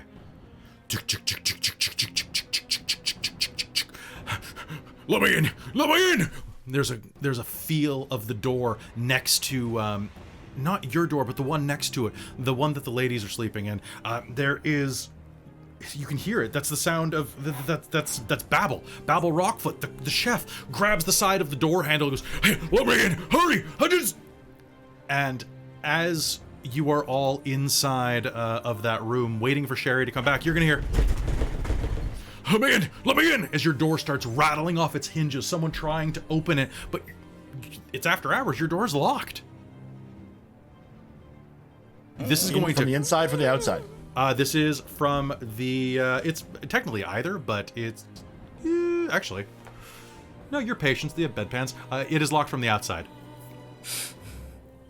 We can't let you in. Tharina's gonna like run to the door and try and look out the window. There is like a small mesh window, and you'll see his eyes are white with terror. And as he looks up at you, there is an explosion of gore that covers the window.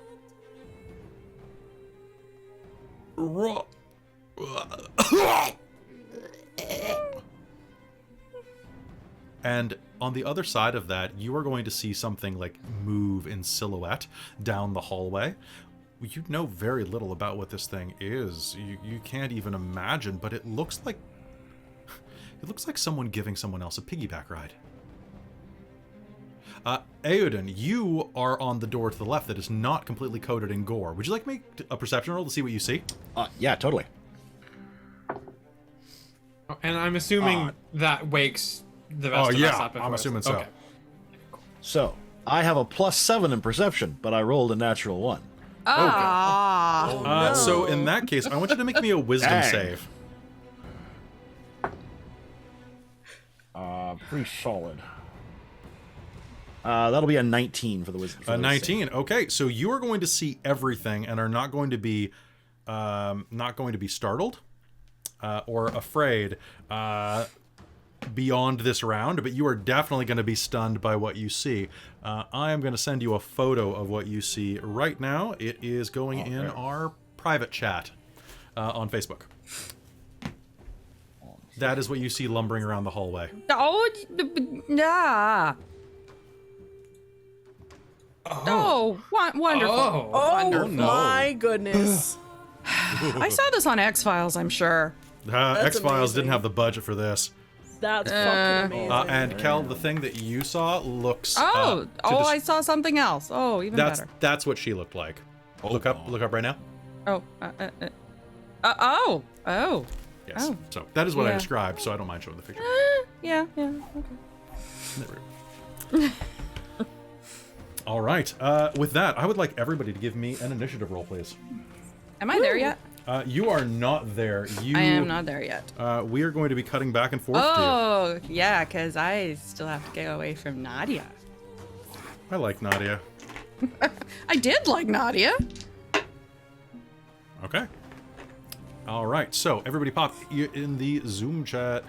Ooh, good job on that dirty 20. Let's clean that off. Okay. So amorphous. Yeah, I rolled an 18. I was happy with that. Cool. All right. Let's take a look here. Don't feel bad. I rolled pretty bad too. Okay. So, and then Kel, did you roll your initiative? Oh, no, because I thought I would be in a different scene. So let me We're going to do be cutting that. back and forth, so don't worry about Okay. it. So just give- 5. Okay, so that is going to be, first up we have Muse. Second up we have Thurena. Third off we have the thing that you just saw through the window. Then we have Nadia. Then we have Aoden and Sherry acting at the same initiative, basically, so it'll be whoever scene I'm in at the moment. And then we have Ziel at the bottom. And other. Cool. Good to know. All right, so Muse, you're going to just see blood splatter everywhere and hear what you know is a death cry. You've seen many men with their throats slit in alleyways before. And that seems like a gentle way to die compared to what just happened here. Blood is going to begin to pool under the doorway, creating a giant puddle that seeps into the room. So she's going to. She knows it's locked, but she's going to go try the door anyways. And failing that, she's going to summon a weapon. Okay. Actually. All right, sounds good. What do you summon? So she's actually gonna she's going to summon a warhammer Okay. into existence. So as she does this, she recites a quiet spell, and these black bands that look kind of like seaweed on her arm, like slide down her arm into her hand and form into this warhammer, into this huge warhammer that looks like it came off of like a shipwreck. It looks old, rusty, and like it's covered in sea life, like barnacles, and so she's gonna summon that, and it's just gonna appear in her hand. And like this thing's probably about as tall, almost as tall as she is. As you do that, you're going to hear a voice kind of shiver through you, like you're coming out of the water on a cold, moonless night. It's about time. All right. What do you Time do? to have some fun. And so that's a full action to summon that. Okay, you still have a bonus action and a move action. Would you like to do anything? Yeah, I'm gonna use a. I can't use a bonus action to do anything. Kelly, can I take an offer to make an attack on the door as well? Yeah, I forgot. Yeah, we're using the offer of this game because I didn't have the coin out. But yeah, you can go ahead and make me an attack on the door. Make me an attack roll. Perfect, coming right up.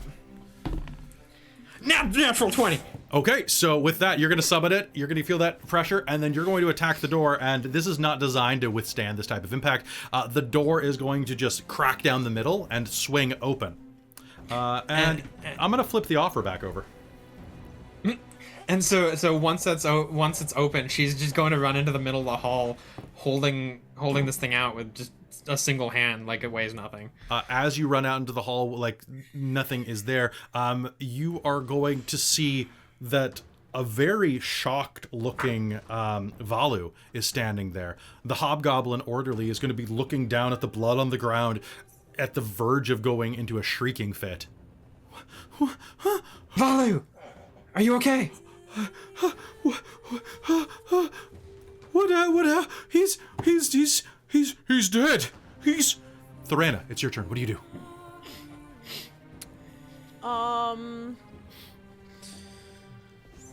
So I think, I forgot how many times I got this, but I'm gonna activate, and I think it's probably a full action to activate my channel divinity. I think I don't have the thing because it's all homebrew stuff. I forget if channel divinity it's an action. I'm guessing a full action. It is, yeah. Yeah. Okay. So I am going to activate my channel divinity. So she's gonna hold out her holy symbol, and she's gonna grab the Eye of Zonos and whisper some words in Celestial. Basically, may Zonos protect us. And a 30-foot radius is going to appear from her. I was wondering if I could maybe even use the offer to have it work through walls so my allies are protected over in the next room beside me. It already works through walls if it's. Oh, does it? I would say so. It's a magical bubble, so it okay, I don't know, because I'm like, with D&D, everything's like within a room kind of thing, so... No, I would say that it would extend through walls, especially if you know what's on the other side of the wall. So you've been in the room often enough, I'll allow it. Yeah. So you don't have to use the offer for that. Okay.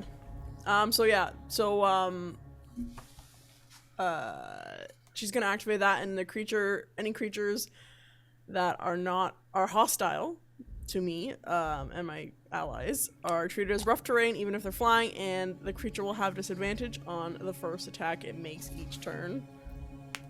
Okay. So she is going to run out there, and basically that's probably all she can do right now. I think that's all you can do, yeah. Yeah, and she'll kind of like leave the room and be like, what is going on? He's dead. Just like you.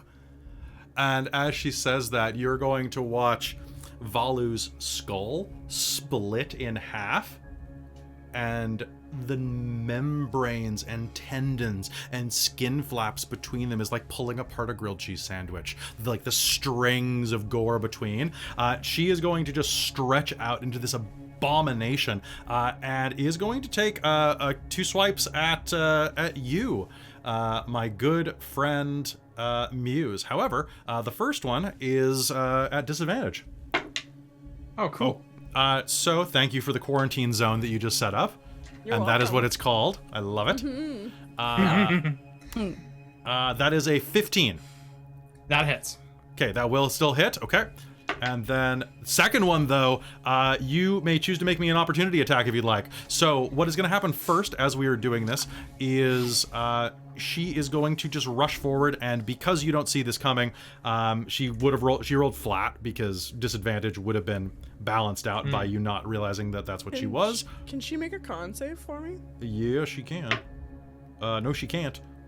Cool. She's gonna take 2d8 necrotic damage. Is she? Is that a It's a reaction. You've written it as a reaction. I have written it as a reaction. False. Jeez. Okay.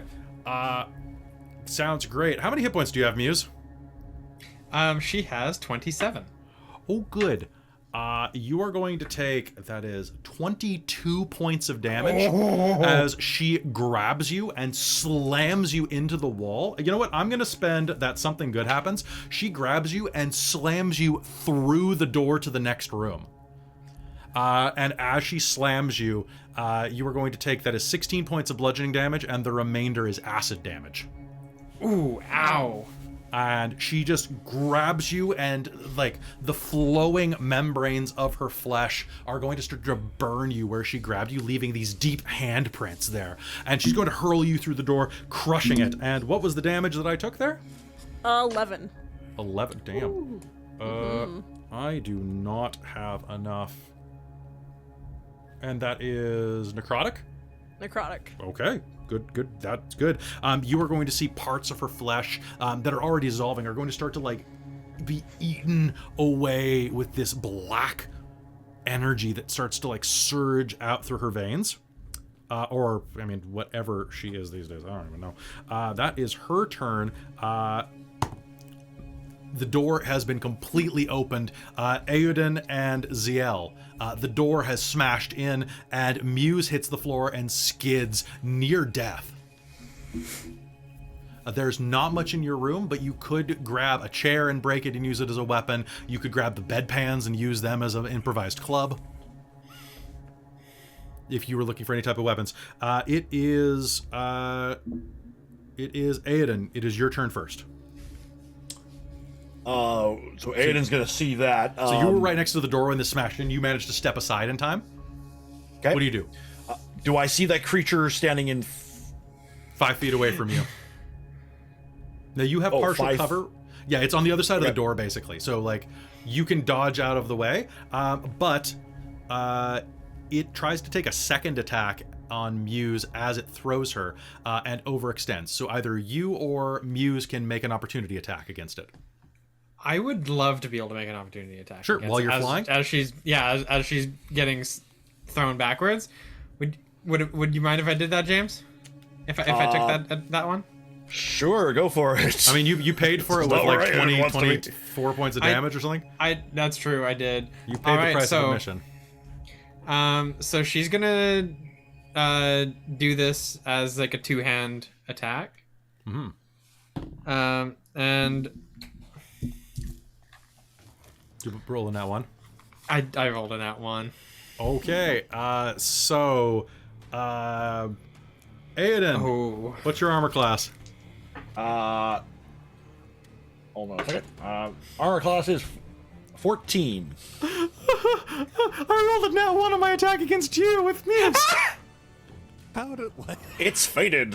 Muse, you're just going to like get knocked to the ground so hard with that that your weapon's gonna vanish.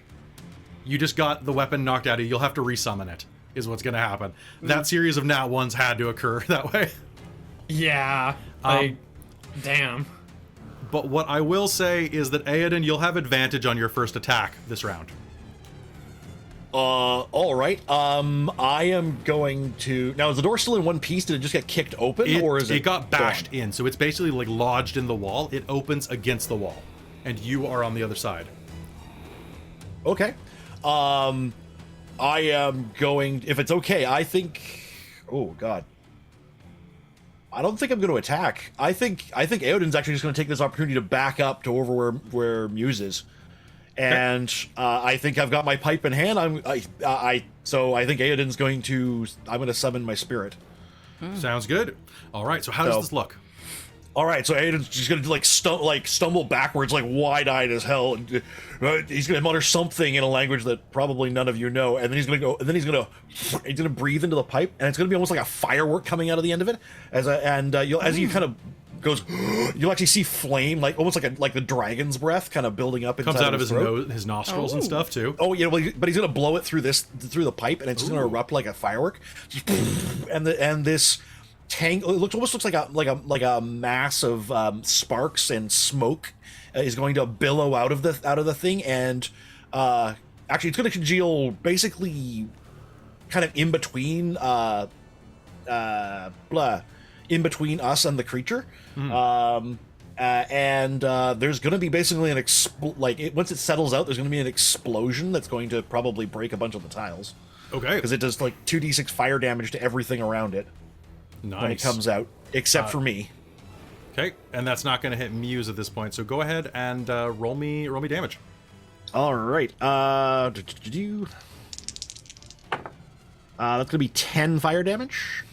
All right. The damage is going to erupt, striking into it. It is going to let out this horrible high-pitched shriek. I'm not going to attempt it, folks. It's beyond my vocal range, but it's going to be one of the. I'm going to do. Damn it! I'm going to do it. It's going to be but like way higher. Whew, that almost did something bad. But yeah, so it's going to give off one of those like incredibly high-pitched screeches and just try to back away from the fire reflexively. ZL, it's your turn. What do you do? Actually, sorry. I'm going to interrupt really briefly. That's actually just the spirit arriving. It's now a creature. It can act. Oh, can it act in the turn it's summoned? As far as I can tell, it acts right after I do. It's always on my initiative, but it goes right after me. Oh, cool. If that thing is stepping away, it's going to whip a fireball at the thing. Yeah, you might as well. I can fire a flame seed at it. So yeah, do it. that's going to be a 20 to hit. It definitely is good. So that's 1d6 plus proficiency bonus. Yes, so proficiency bonus is 1 right now, right? 2. 2. Okay, so that's going to be 6 damage. 6 more damage? Ooh, I don't like that. Okay, so there is going to be a burst of flame as this wildfire spear like erupts and like hurls a flaming mote at it. It's going to strike this creature that was once Valu directly in the chest, and it's going to make that shrieking noise again. ZL, unless the fire spirit has anything else it wants to do. The fire spirit's going to retreat over beside me and kind of just get over towards ZL and so it's Muses. Okay, so it's going to make an attack as that. So the creature's going to take a 5. Well, it's preparing to move back. So yeah, okay. I'll say that the creature actually cannot move yet because it's spent all of its movement. But the fire spirit would have been more than 5 feet away, I'll say. Yeah. So no opportunity to attack this round. So ZL, it is your turn. This creature looks like it's trying to back away from this like fire that's erupted all around you. What do you do? Anything nearby can make like a makeshift like club and shield or use the weapon. Not in the same round, but there is like a chair nearby. There is inside of this room. You'll see that there is potentially you could rip up part of the bed rail. There is what else would be in this room, folks? Remind me. It's a hospital room. There would be like a tray. There would be bedpan, obviously, which nothing like be like a bedside table. Yeah, hey, my bedpan is probably substantial. It is probably substantial. Yeah. It's probably like a know hardened bucket. You know what there is? There is the. Oh, you didn't steal the tray. Never mind. I was gonna say the tray from the food that you took earlier. So yeah, that is what you will have nearby, basically, just like hospital equipment. I'll break a chair and make a club. See, I have something. Sounds to hit good. with. All right, so that'll be a 1d6 weapon, I'll say. All right. And If I'll it's charge a steel chair, it works double against wrestlers. Okay. So charging the creature, go ahead and make me your attack roll.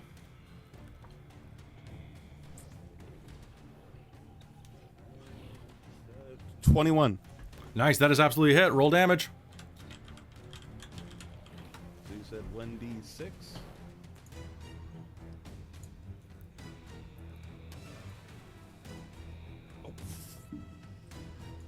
Is it just a flat 1d6, or do I? It's 1d6 plus your strength. All right, so that'll be 4. 4 points of damage. All right. So rushing up, you are going to crank it in the side of the face. What else are you doing? Anything else with your round? So it was your interact to grab the chair and to rush forward. I will use my psionic strike. Okay. How does that work? So pretty much, I can propel my weapon with psionic force as long as I connect with a hit.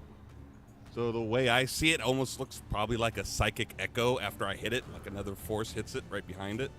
Okay. Sounds good. What does that do? More damage, or does it move it? Yeah, let's see. It does. And talk directly into the mic, because it's only picking up the close pattern. It just does damage. It does my psionic die plus my intelligence. Nice. All right, give it to me.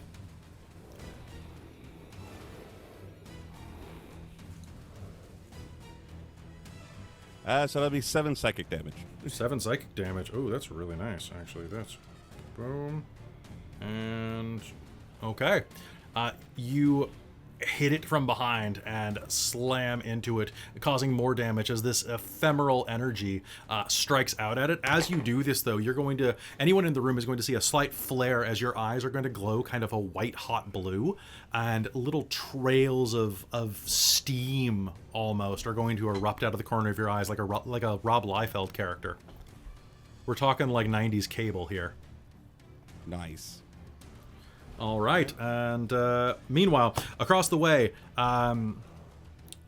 this creature that was once Nadia leans over you, trying to grab you. It threw you against a wall. What do you do, Sherry?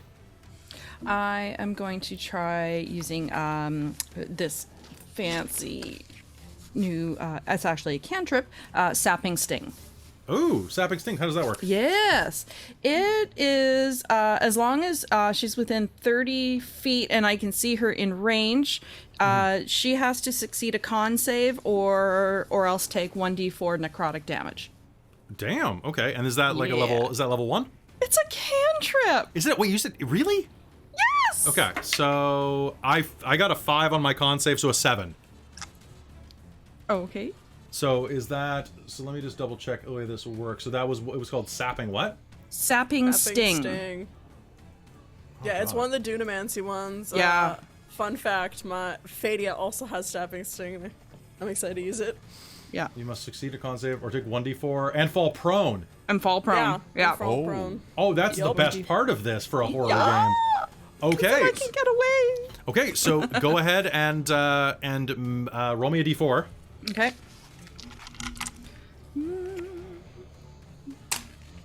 3. Nice. 3. Okay, so that is going to that's going to be great. Wow. She is going to shriek and fall to the ground. And as you stand up, are you just going to book it with the rest of your Oh action? yeah.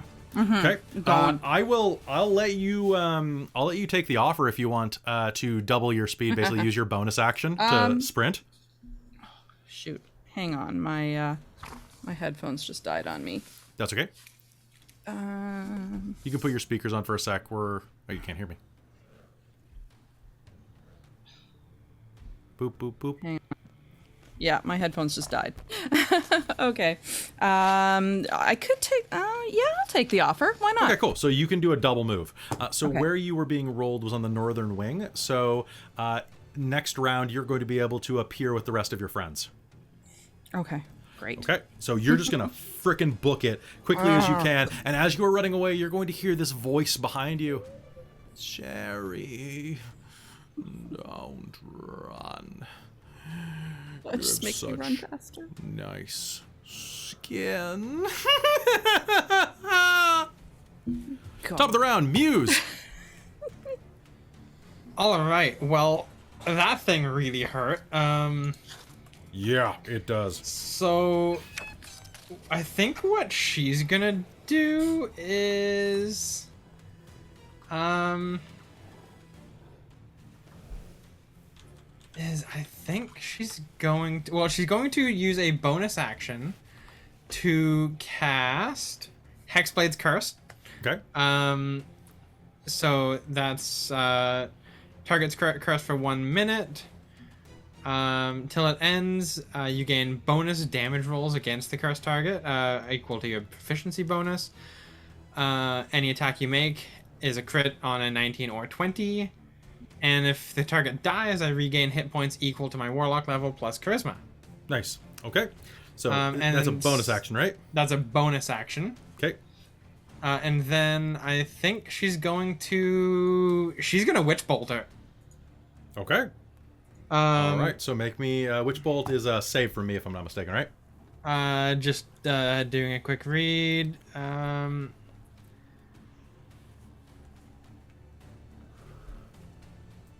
What is it?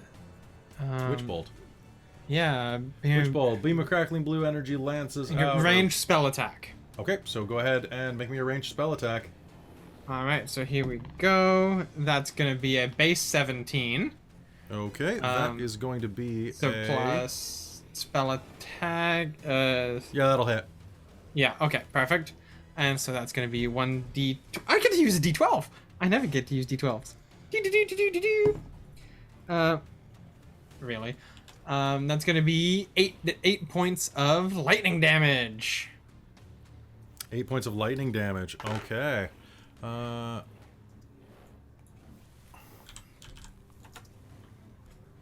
Okay, 8 points of lightning damage is going to lash out, striking, and it is going to connect you. Oh, actually, so, 10. Sorry, because because she's cursed. Oh, fair.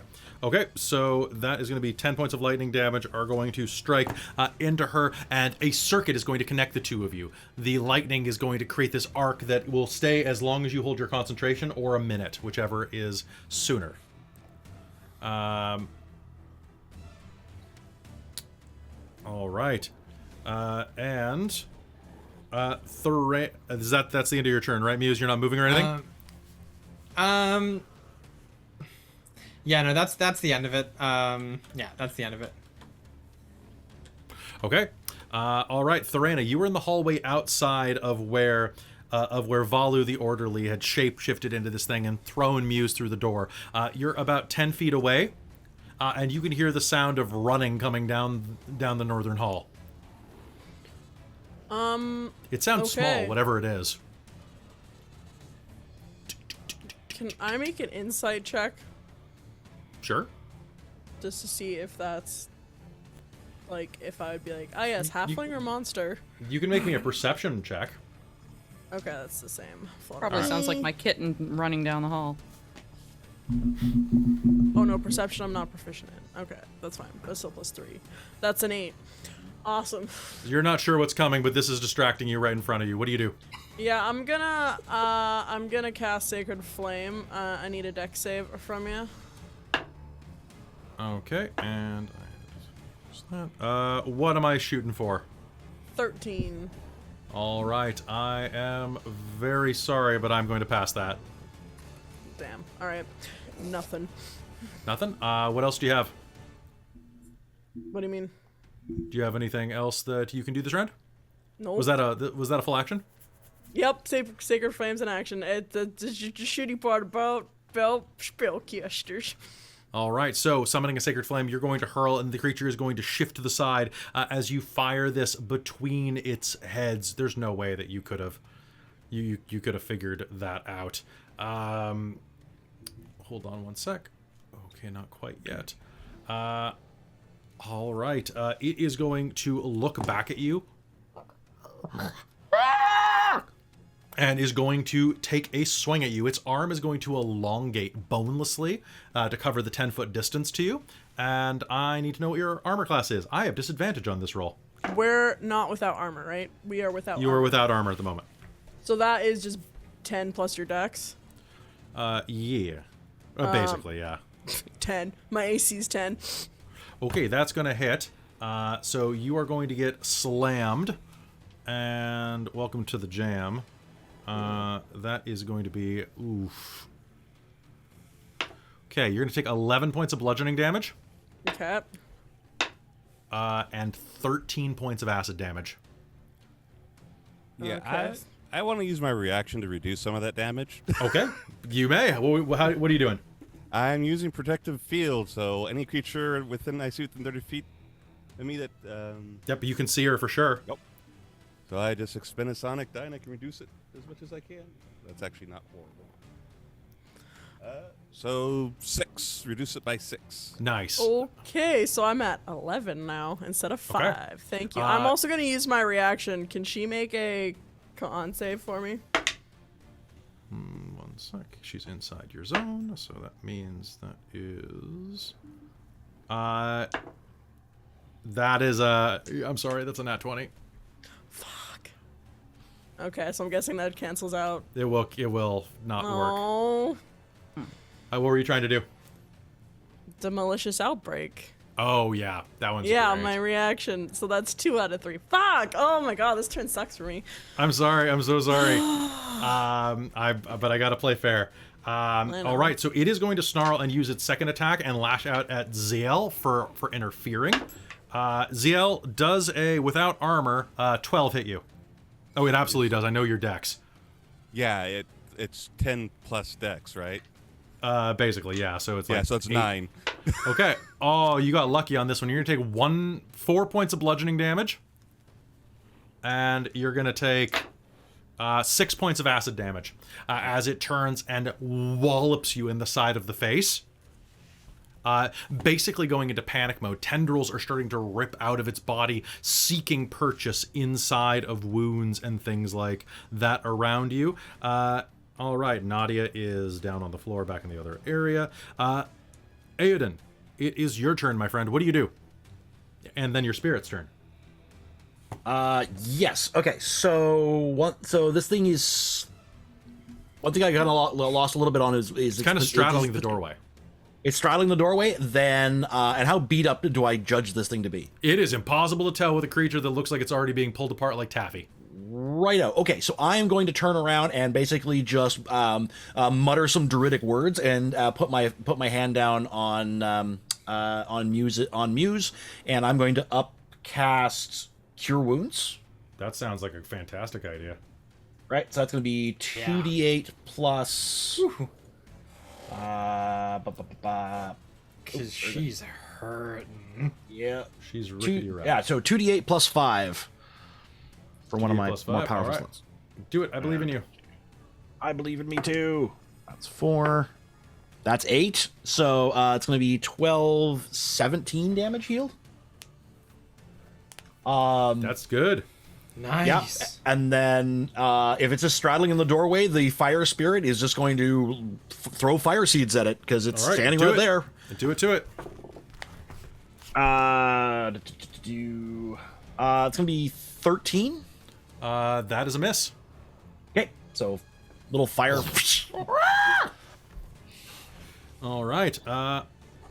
So that is going to be your turn and probably your spirit's turn. Sherry, you make it around the corner at the top of the hall, and you see this abysmal creature that looks like a pair of conjoined twins being pulled apart. Its muscle and flesh exposed. The skin is red tinged and reminds you of sure looks like Valu with her skull protruding out of her own skin. What do you do? Oh, that sucks. And it is advancing on Thorena, who is looking fairly beaten up. It's a cantrip, so can I cast Sapping Sting again? You can. What is this, a dex save or a con save? This is a con.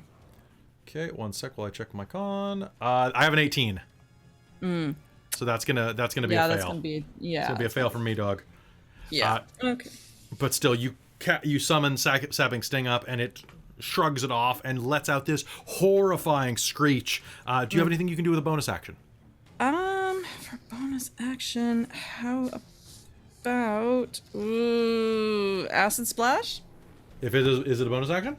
Oh no, it is a cantrip. Yeah, almost all cantrips no. are not. Yeah. I'm trying to think what wizard spells you have that are bonus actions. There are not many. No, Yeah, no, very few. So I'm just gonna have to run and dodge. Okay. Well, you're about 30 feet away from it, around the corner right now. So, Yeah. Ziel, it is going to be your turn then. Oh, great.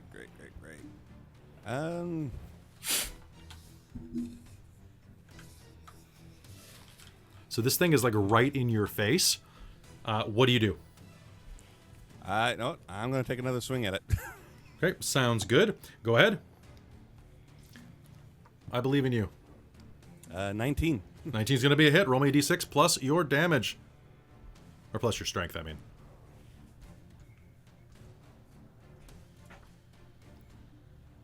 That'll be 5. Another 5 points of damage. Okay, that is fantastic. That is... Oh, that's exactly what I needed. Perfect. As you strike into it, you take your makeshift club and ram it between the two bodies, and there is a horrible tearing noise. And as that occurs, you are going to watch in front of you as this amorphous horror begins to tear down the center. And then beneath it, bits of claws and bone begin to peel away from its legs, forming secondary legs, until in front of you, there's not just one of these anymore, but 2 of them. Smaller, but just as feral. And, Muse, it is your turn unless you have a bonus action you'd like to use. You know what? I will use Action Surge and attack again. Do it. I believe in you. Okay, so when I do this, I have to... Okay. Boop, boop, boop. Nope. That's 8. 8 total? Yeah. Okay, let me just see if my hit points do not change. Okay, cool. So these are small creatures, and that means that I have... How many hit points? I've got... These things look even more dangerous than before now that they are now that there are 2 of them. You'll take another swing and are unable to connect as these 2 things split and let out that horrible scream at you. Muse, it's your turn. What do you do? Question how that curse would work on this thing because it's split. Are they both cursed now, or is... No, they're brand new ones, so it's going to be Okay. The one on the left. The one on the left? Okay. Oh, I guess that would be the one that I'm still attached to by a lightning bolt, so... Yeah, that will still connect. And, you know, she's just going to use her action to deal that damage. Again. Really. And she's going to deal it... 8 damage. 8 lightning damage. 8 lightning damage. Okay. Ooh, that's Yeah. really... As she pumps that witch bolt into it again. Okay. Are you doing anything else with your round? Yeah, she wants to get out of the main firing area here, so she's gonna back up a bit into the room. Okay. But you already were because you were thrown. Oh, that's right. Okay, yeah. So that's fine. Okay. All right. So, Thorena, it's your turn. What do you do?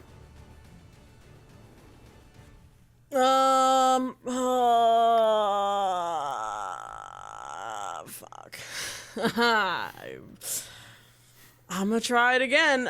Sacred Flame. I need a deck save from the closest one. The closest one? Yeah. Does a 10 work? No, a 13. So. Ooh, I'm really happy about that. By the way, I'm really happy I failed that. Why?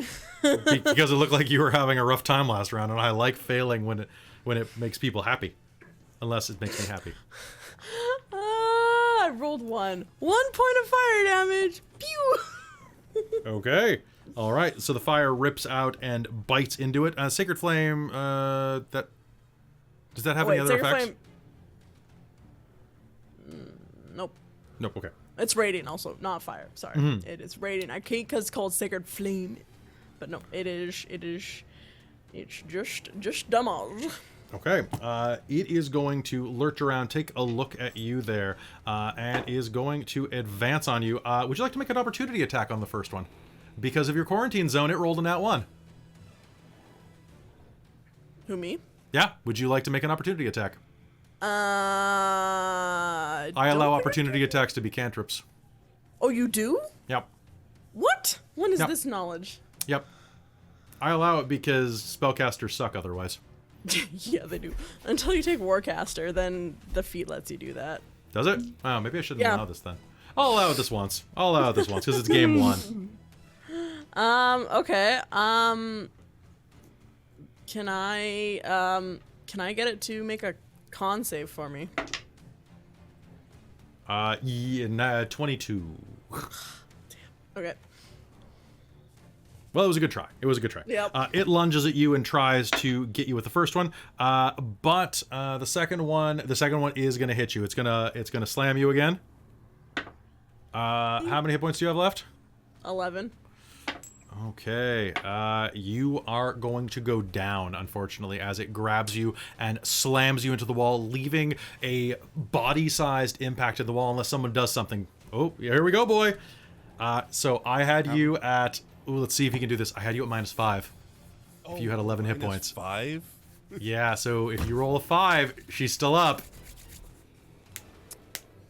With my modifier, that is 5. Okay. So that is going to... You are going to be at exactly... Exactly... Because that's exactly 0 HP, so you're stable. That's lucky. That's lucky, right? Lucky. Unfortunate, because I'm still the cleric and I can't do anything. I'm still unconscious. Okay, so you are going to hit the wall and just feel your head snap back into the plaster, leaving a huge indentation. And let's see. Okay, so that's boop. And then the other one is going to charge you, Traz. Oh, actually, you know what? It's going to... How smart is this thing? Hold on, I gotta check its intelligence. It's okay. It's going to attack Traz. However, since it acts simultaneously, I'm going to say that it was still inside your quarantine zone for the first attack. Before it drops, when you go unconscious. Okay.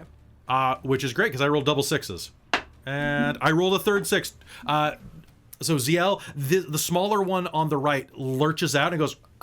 and tries to slam you twice. Instead, it just takes out chunks of the wall next to your face, about the size of... It's almost like a sledgehammer hitting through the walls. You're going to dodge both of them deftly, somehow. And Odin... There... Not Odin. Eodin? Yeah, Eodin. sure. Hey, All Odin, right, how so- you doing? Odin would be helpful, just saying. There are no giants around.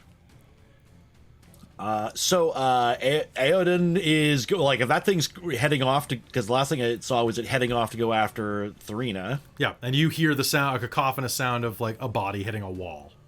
Oh, Eodin and the spirit are both gonna follow it around the, like, we're gonna go around the corner. Okay, Just so enough you'll we can have both- to. So you'll have to move if you're trying to get through the door. They're both in the doorway still. Oh, okay. If I can just see the spirit, I'm just, sorry. If I can just see the creature, I'm just gonna start shooting at it. Yeah, absolutely, you can. Perfect. I'm just gonna open fire then. Yeah, because there's still a connection between it and Muse. Okay. In which case, I am going to be evil. I'm going to spend my other second level spell. I'm going to do fireball, like not fireball. Firebolt? Not Priest Fame. No, the ball one, that flaming sphere. Oh, yeah, That's yeah. it. Flaming Sphere. So I will drop flaming sphere at its feet. Okay. So it'll immediately take. Do I get a save for that? Yeah, I believe you do. Let me just get it. Sorry, I wasn't expecting to do that one. I thought I had to move. I mean, that's fair. So Flaming Sphere makes a dex save. Okay. It will... DC 15. So that's it only if you have to make it appear in an unoccupied space. So it's any creature that ends its turn within 5 feet. Must make that save. Oh, okay. So, I will make it in front of me, and then If you the ran the bonus action creature, to it must move make a it. saving throw against the sphere's damage. So go ahead and roll me the damage All right. against the sphere's damage. That's weird. No, right? it just makes a normal save. It's one of my saves, but it takes half damage if it succeeds. Okay. So because they're occupying the same space because they're small, one of them succeeds, one of them fails. Okay, so that's 11 damage on the rollover. Okay. All right. So one of them is going to dodge to the side. The one that is connected to Muse is going to dodge to the side, and the one on the right though is going to get hammered by this. All right. And burn significantly.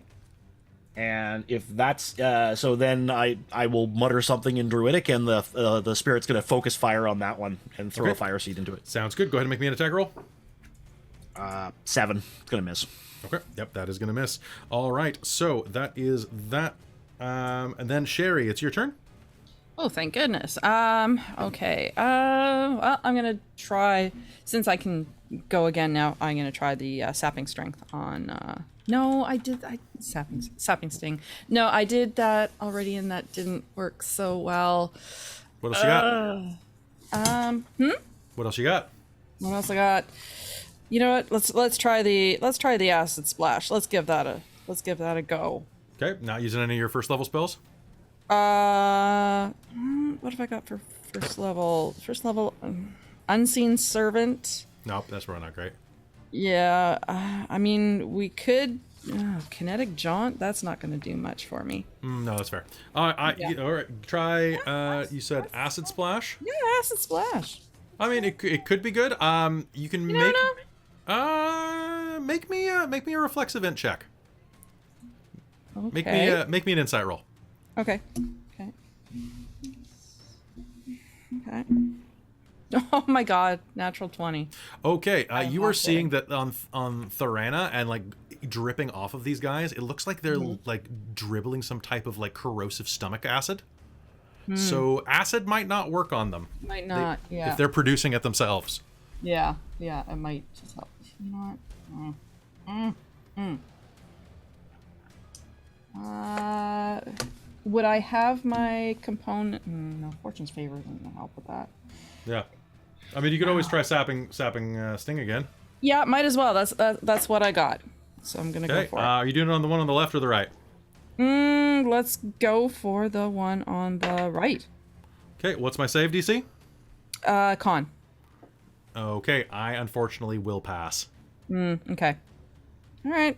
No, just gotta try. All right, so you call out with the spell, and it misses that one as it snarls, looks at you, and begins to aim its body toward you. Zial, it's your turn. What do you do? Which one's still near me? Both of them at this moment. There's some kind of. I will go after the one that looks the most wounded. That's both of them, actually. They are within 2 hit points of each other. So one of them like has a paper cut on its toe. It stepped on a playing card, and it's embedded in it. Come here. What are you doing? Go after the one on the left, then. All right, the one that is still connected to Muse's bolt. Go ahead and make me an attack roll. 12. 12. Hey, look, you know you have a point of determination, right? Yeah, we'll go ahead and use that. Oh, look, that's a hit. All right, great. Go ahead and make me a damage roll.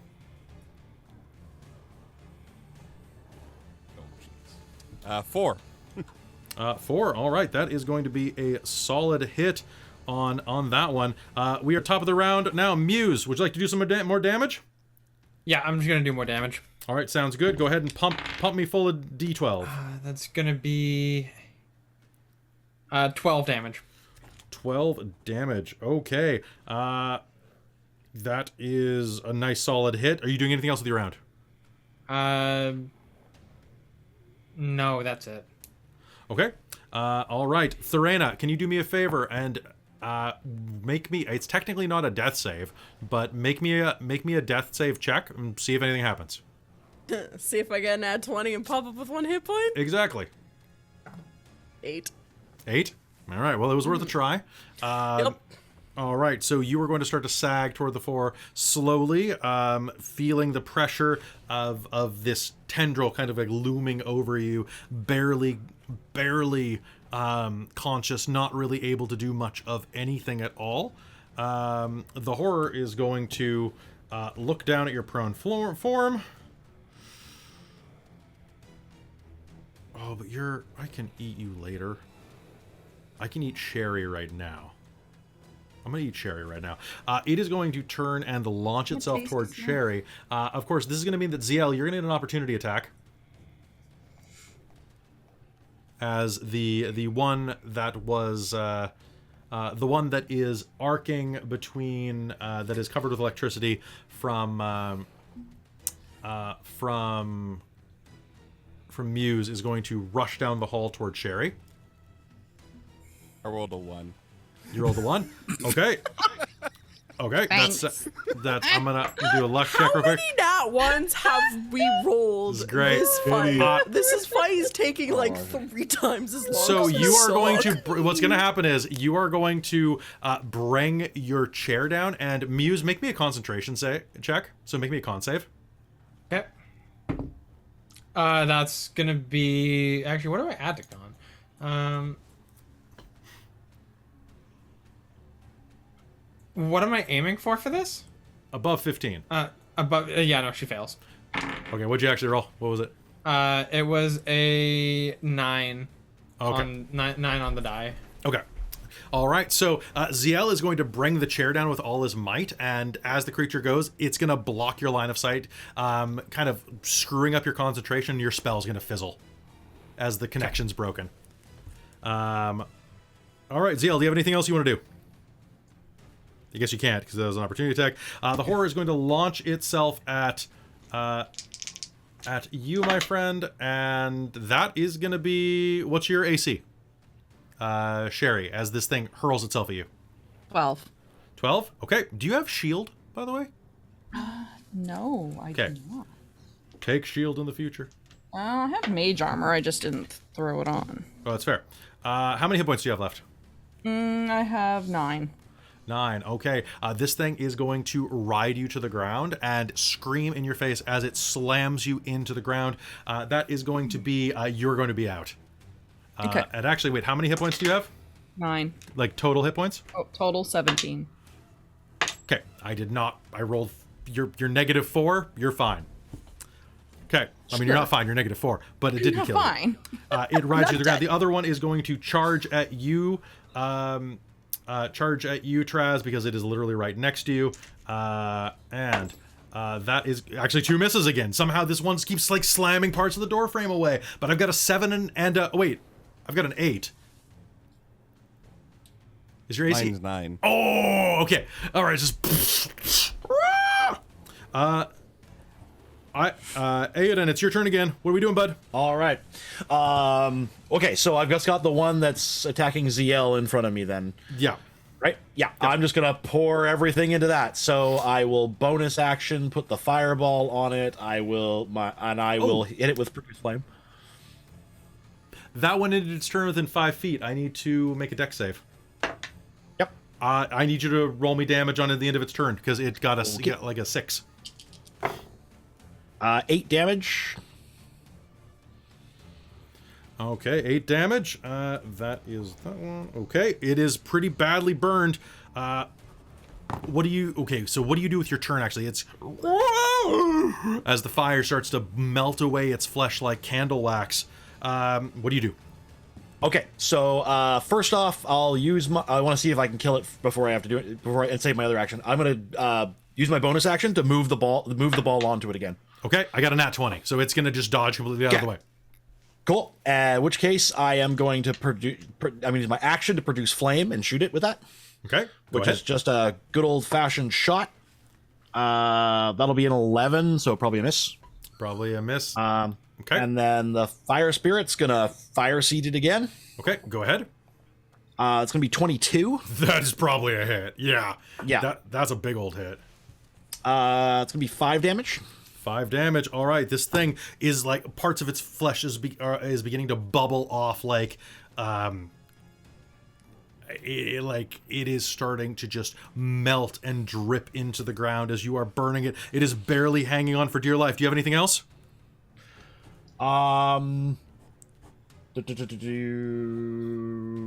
Nope, that's everything. I have spent everything. All right, Sherry, it is your turn. I need you to do me a favor. Tell me what you are thinking of as you are in death saves. Do you have a memory that's holding you to this world? Yeah, just wanting to get better. Didn't come all the way here to go into surgery and get killed. Okay, go ahead and make me a death save. So that is a D20, please. Tell me what you get. Okay. Oh wait, never mind. I do your death saves. I forgot. That's what we do. So Oh right, yeah, we decided that. okay. Sounds good. All right, you are going to feel something squirming inside of your gut. Yeah. That thing okay. wants Yeah. to live. Ziel, it's your turn. You can hear screaming down the hall. Two of your allies, well, one of them you see directly in front of you. Like, Thorena has, like, collapsed to the ground. And this creature is right in front of you, being burned by fire from, like, a fireball that's kind of, like, in the doorway. Or kind of, I guess, it kind of rolled into the room now, because it kind of keeps, like, going back and forth across it. Yeah. What do you want to do? And the other one is ran down the hall. I'll probably go chase after one down the hall because it went after someone else. Sounds good. So to pass this guy, he will get an opportunity attack against you as you push through. Okay. Whoop up. Okay, that's actually an 8. This guy cannot hit you to save anybody's life. So you're going to be able to, like, just kind of... Excuse me, pardon me. Kind of go... Just wake up, so... All right, run down the hall. What do? There's one that is, like, on top of Sherry, and as you see, it is starting to send its, like, fleshy tendrils into her nose and ears. Yeah, I'm gonna bash it. Okay, make me an attack roll, please. Oh, 23. That is an absolute hit, my friend. Go ahead and roll me damage. 5. Is that with your strength added as well? Yep. Okay. Are you using any of your psionic dice or anything? I'm gonna use my last one and use psionic strike to try to kill Okay. the damn thing. 4 force damage. As you strike it from behind, your chair comes down and it pops like an overripe melon, exploding gore everywhere, dripping down the walls. It's dead. Good job. You managed to kill that sucker. All right, so top of the round, Muse, you've lost your spell. There's one still inside the room that Ziel just ran past. The creature kind of snarls, looks your direction, locks eyes with you from where you're hiding behind Aoden and the Fire Spirit, and it wants you. Okay. I am going to use bonus action to summon another weapon. Okay. And it's going to be another Warhammer. Okay. And then... I thought that was a full action. Is it a bonus action? It's a full action to summon Okay. the weapon. And my curse is still active on this thing. Yep. And I guess, can I use the offer again? No, the offer has to not make been an attack? reflipped. It's not flipped. It hasn't No, been. I thought you reflipped it. Nope. Then someone Sherry used it to That's right. to do some stuff, right? So Then, yeah, that's it. okay. All right. So you summon another weapon. Thorena, make me another d20 roll. I believe in you. A 3. Okay. All right. Okay. Okay. Thorena, do me a favor. Make me a con save. 10. 10? Plus my con 13. Fantastic. You can awaken with 1 hit point. What would you like to do for your action?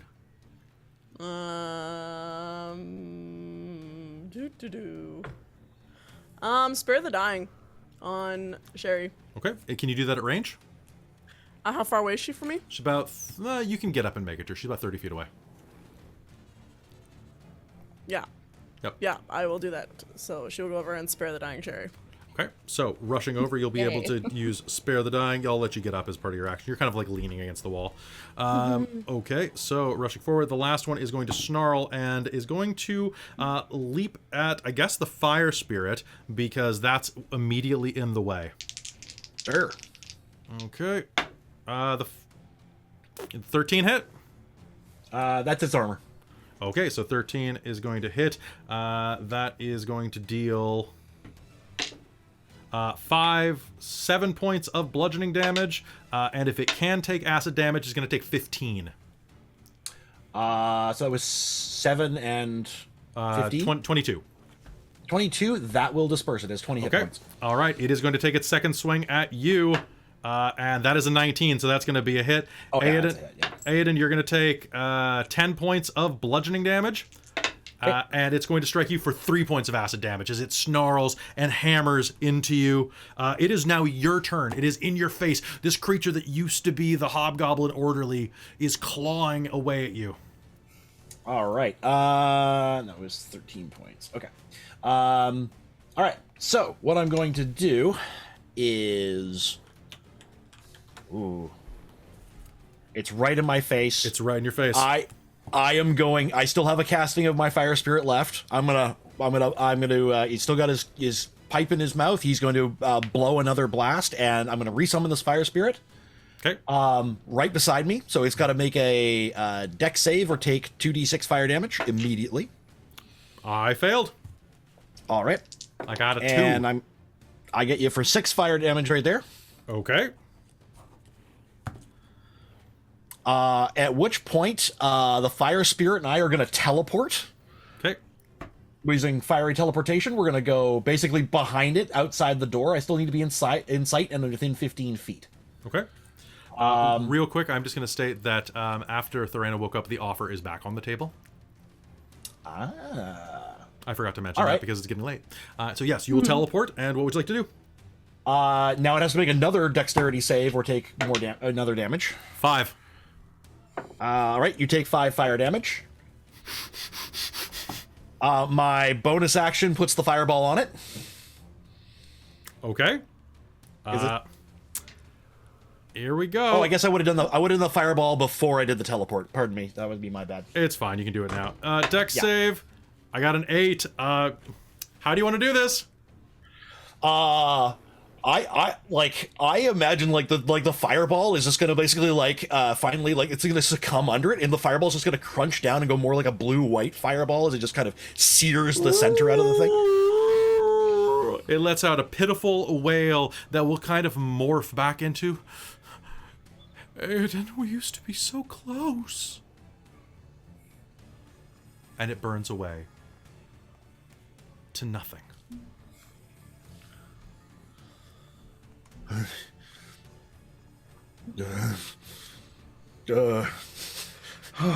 Jesus Christ. Aiden's just gonna turn and kind of head out of that room fuck that place. Sherry, you'll regain consciousness.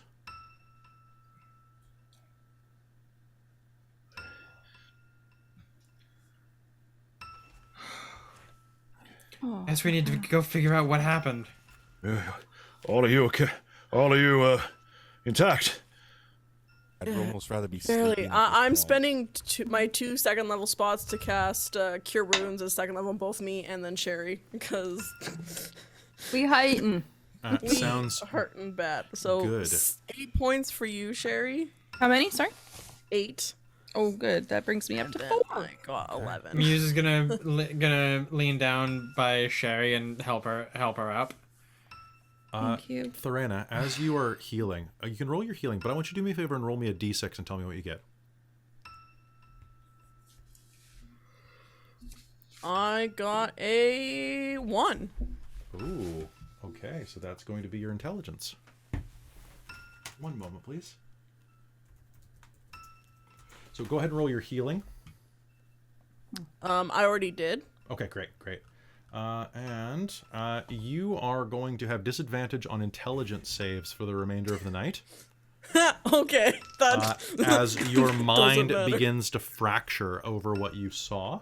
In addition, whenever you are encountered by that exact type of creature again, for the remainder of the night, you are going to become frightened.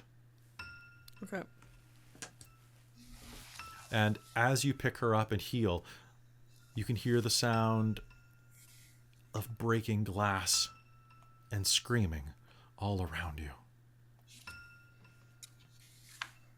And what's worse, as you stand next to the courtyard windows and look up into the sky, you can see that it is unnaturally brightly lit. For hanging in the air, up above it all, is a pale, milky white moon And as it hangs over you, it slits and blinks at you as a pupil begins to fill with rotten blood. That's what we're gonna call game for tonight, folks. Shit's fucked. Yep. All right. So there we go. Sorry that we ran a little late. Balls. I want to thank my players for showing up here. And it's a horror game, so it's gonna suck. But that's fine. You'll all survive. You'll be able to short rest inside of a room with a typewriter with some soothing music playing, I'm sure. Ooh, nice. Is the music coming from the typewriter? Probably. Yeah, it's a typewriter. It's an artificer left it here. It's fine. So, folks, that's going to be it for us tonight. I'm going to get us out of here quick. So, thank you so much for tuning in. Really appreciate everything that you do. I also want to do a special thank you to my patrons over on patreon.com/dorktales. Soloman is the one who came up with some of these shenanigans, and I hope she's liking it. Also, want to thank DM Mike, who's in the chat right now. Thanks very much for being here, bud. Like, I really appreciate it, and I hope you like the way that Lise showed up in Reign of Emery's. I also want to do a shout out to Shalton for all of his work, as well as my demonic producers Nacro and Bricarius. Sorry, I'm tired. As well as my princes of the Patreon, Taryn and Buddy. I hope that y'all had a real good time tonight, and we will see you next week on Tuesday to see if they manage to escape the asylum. Good. Now that I know the pacing of this, it's gonna be really easy to plot that because it's gonna be bad. With that, I'm gonna say goodnight, everybody. We'll see you next time. Stay spooky. Good night. Bye.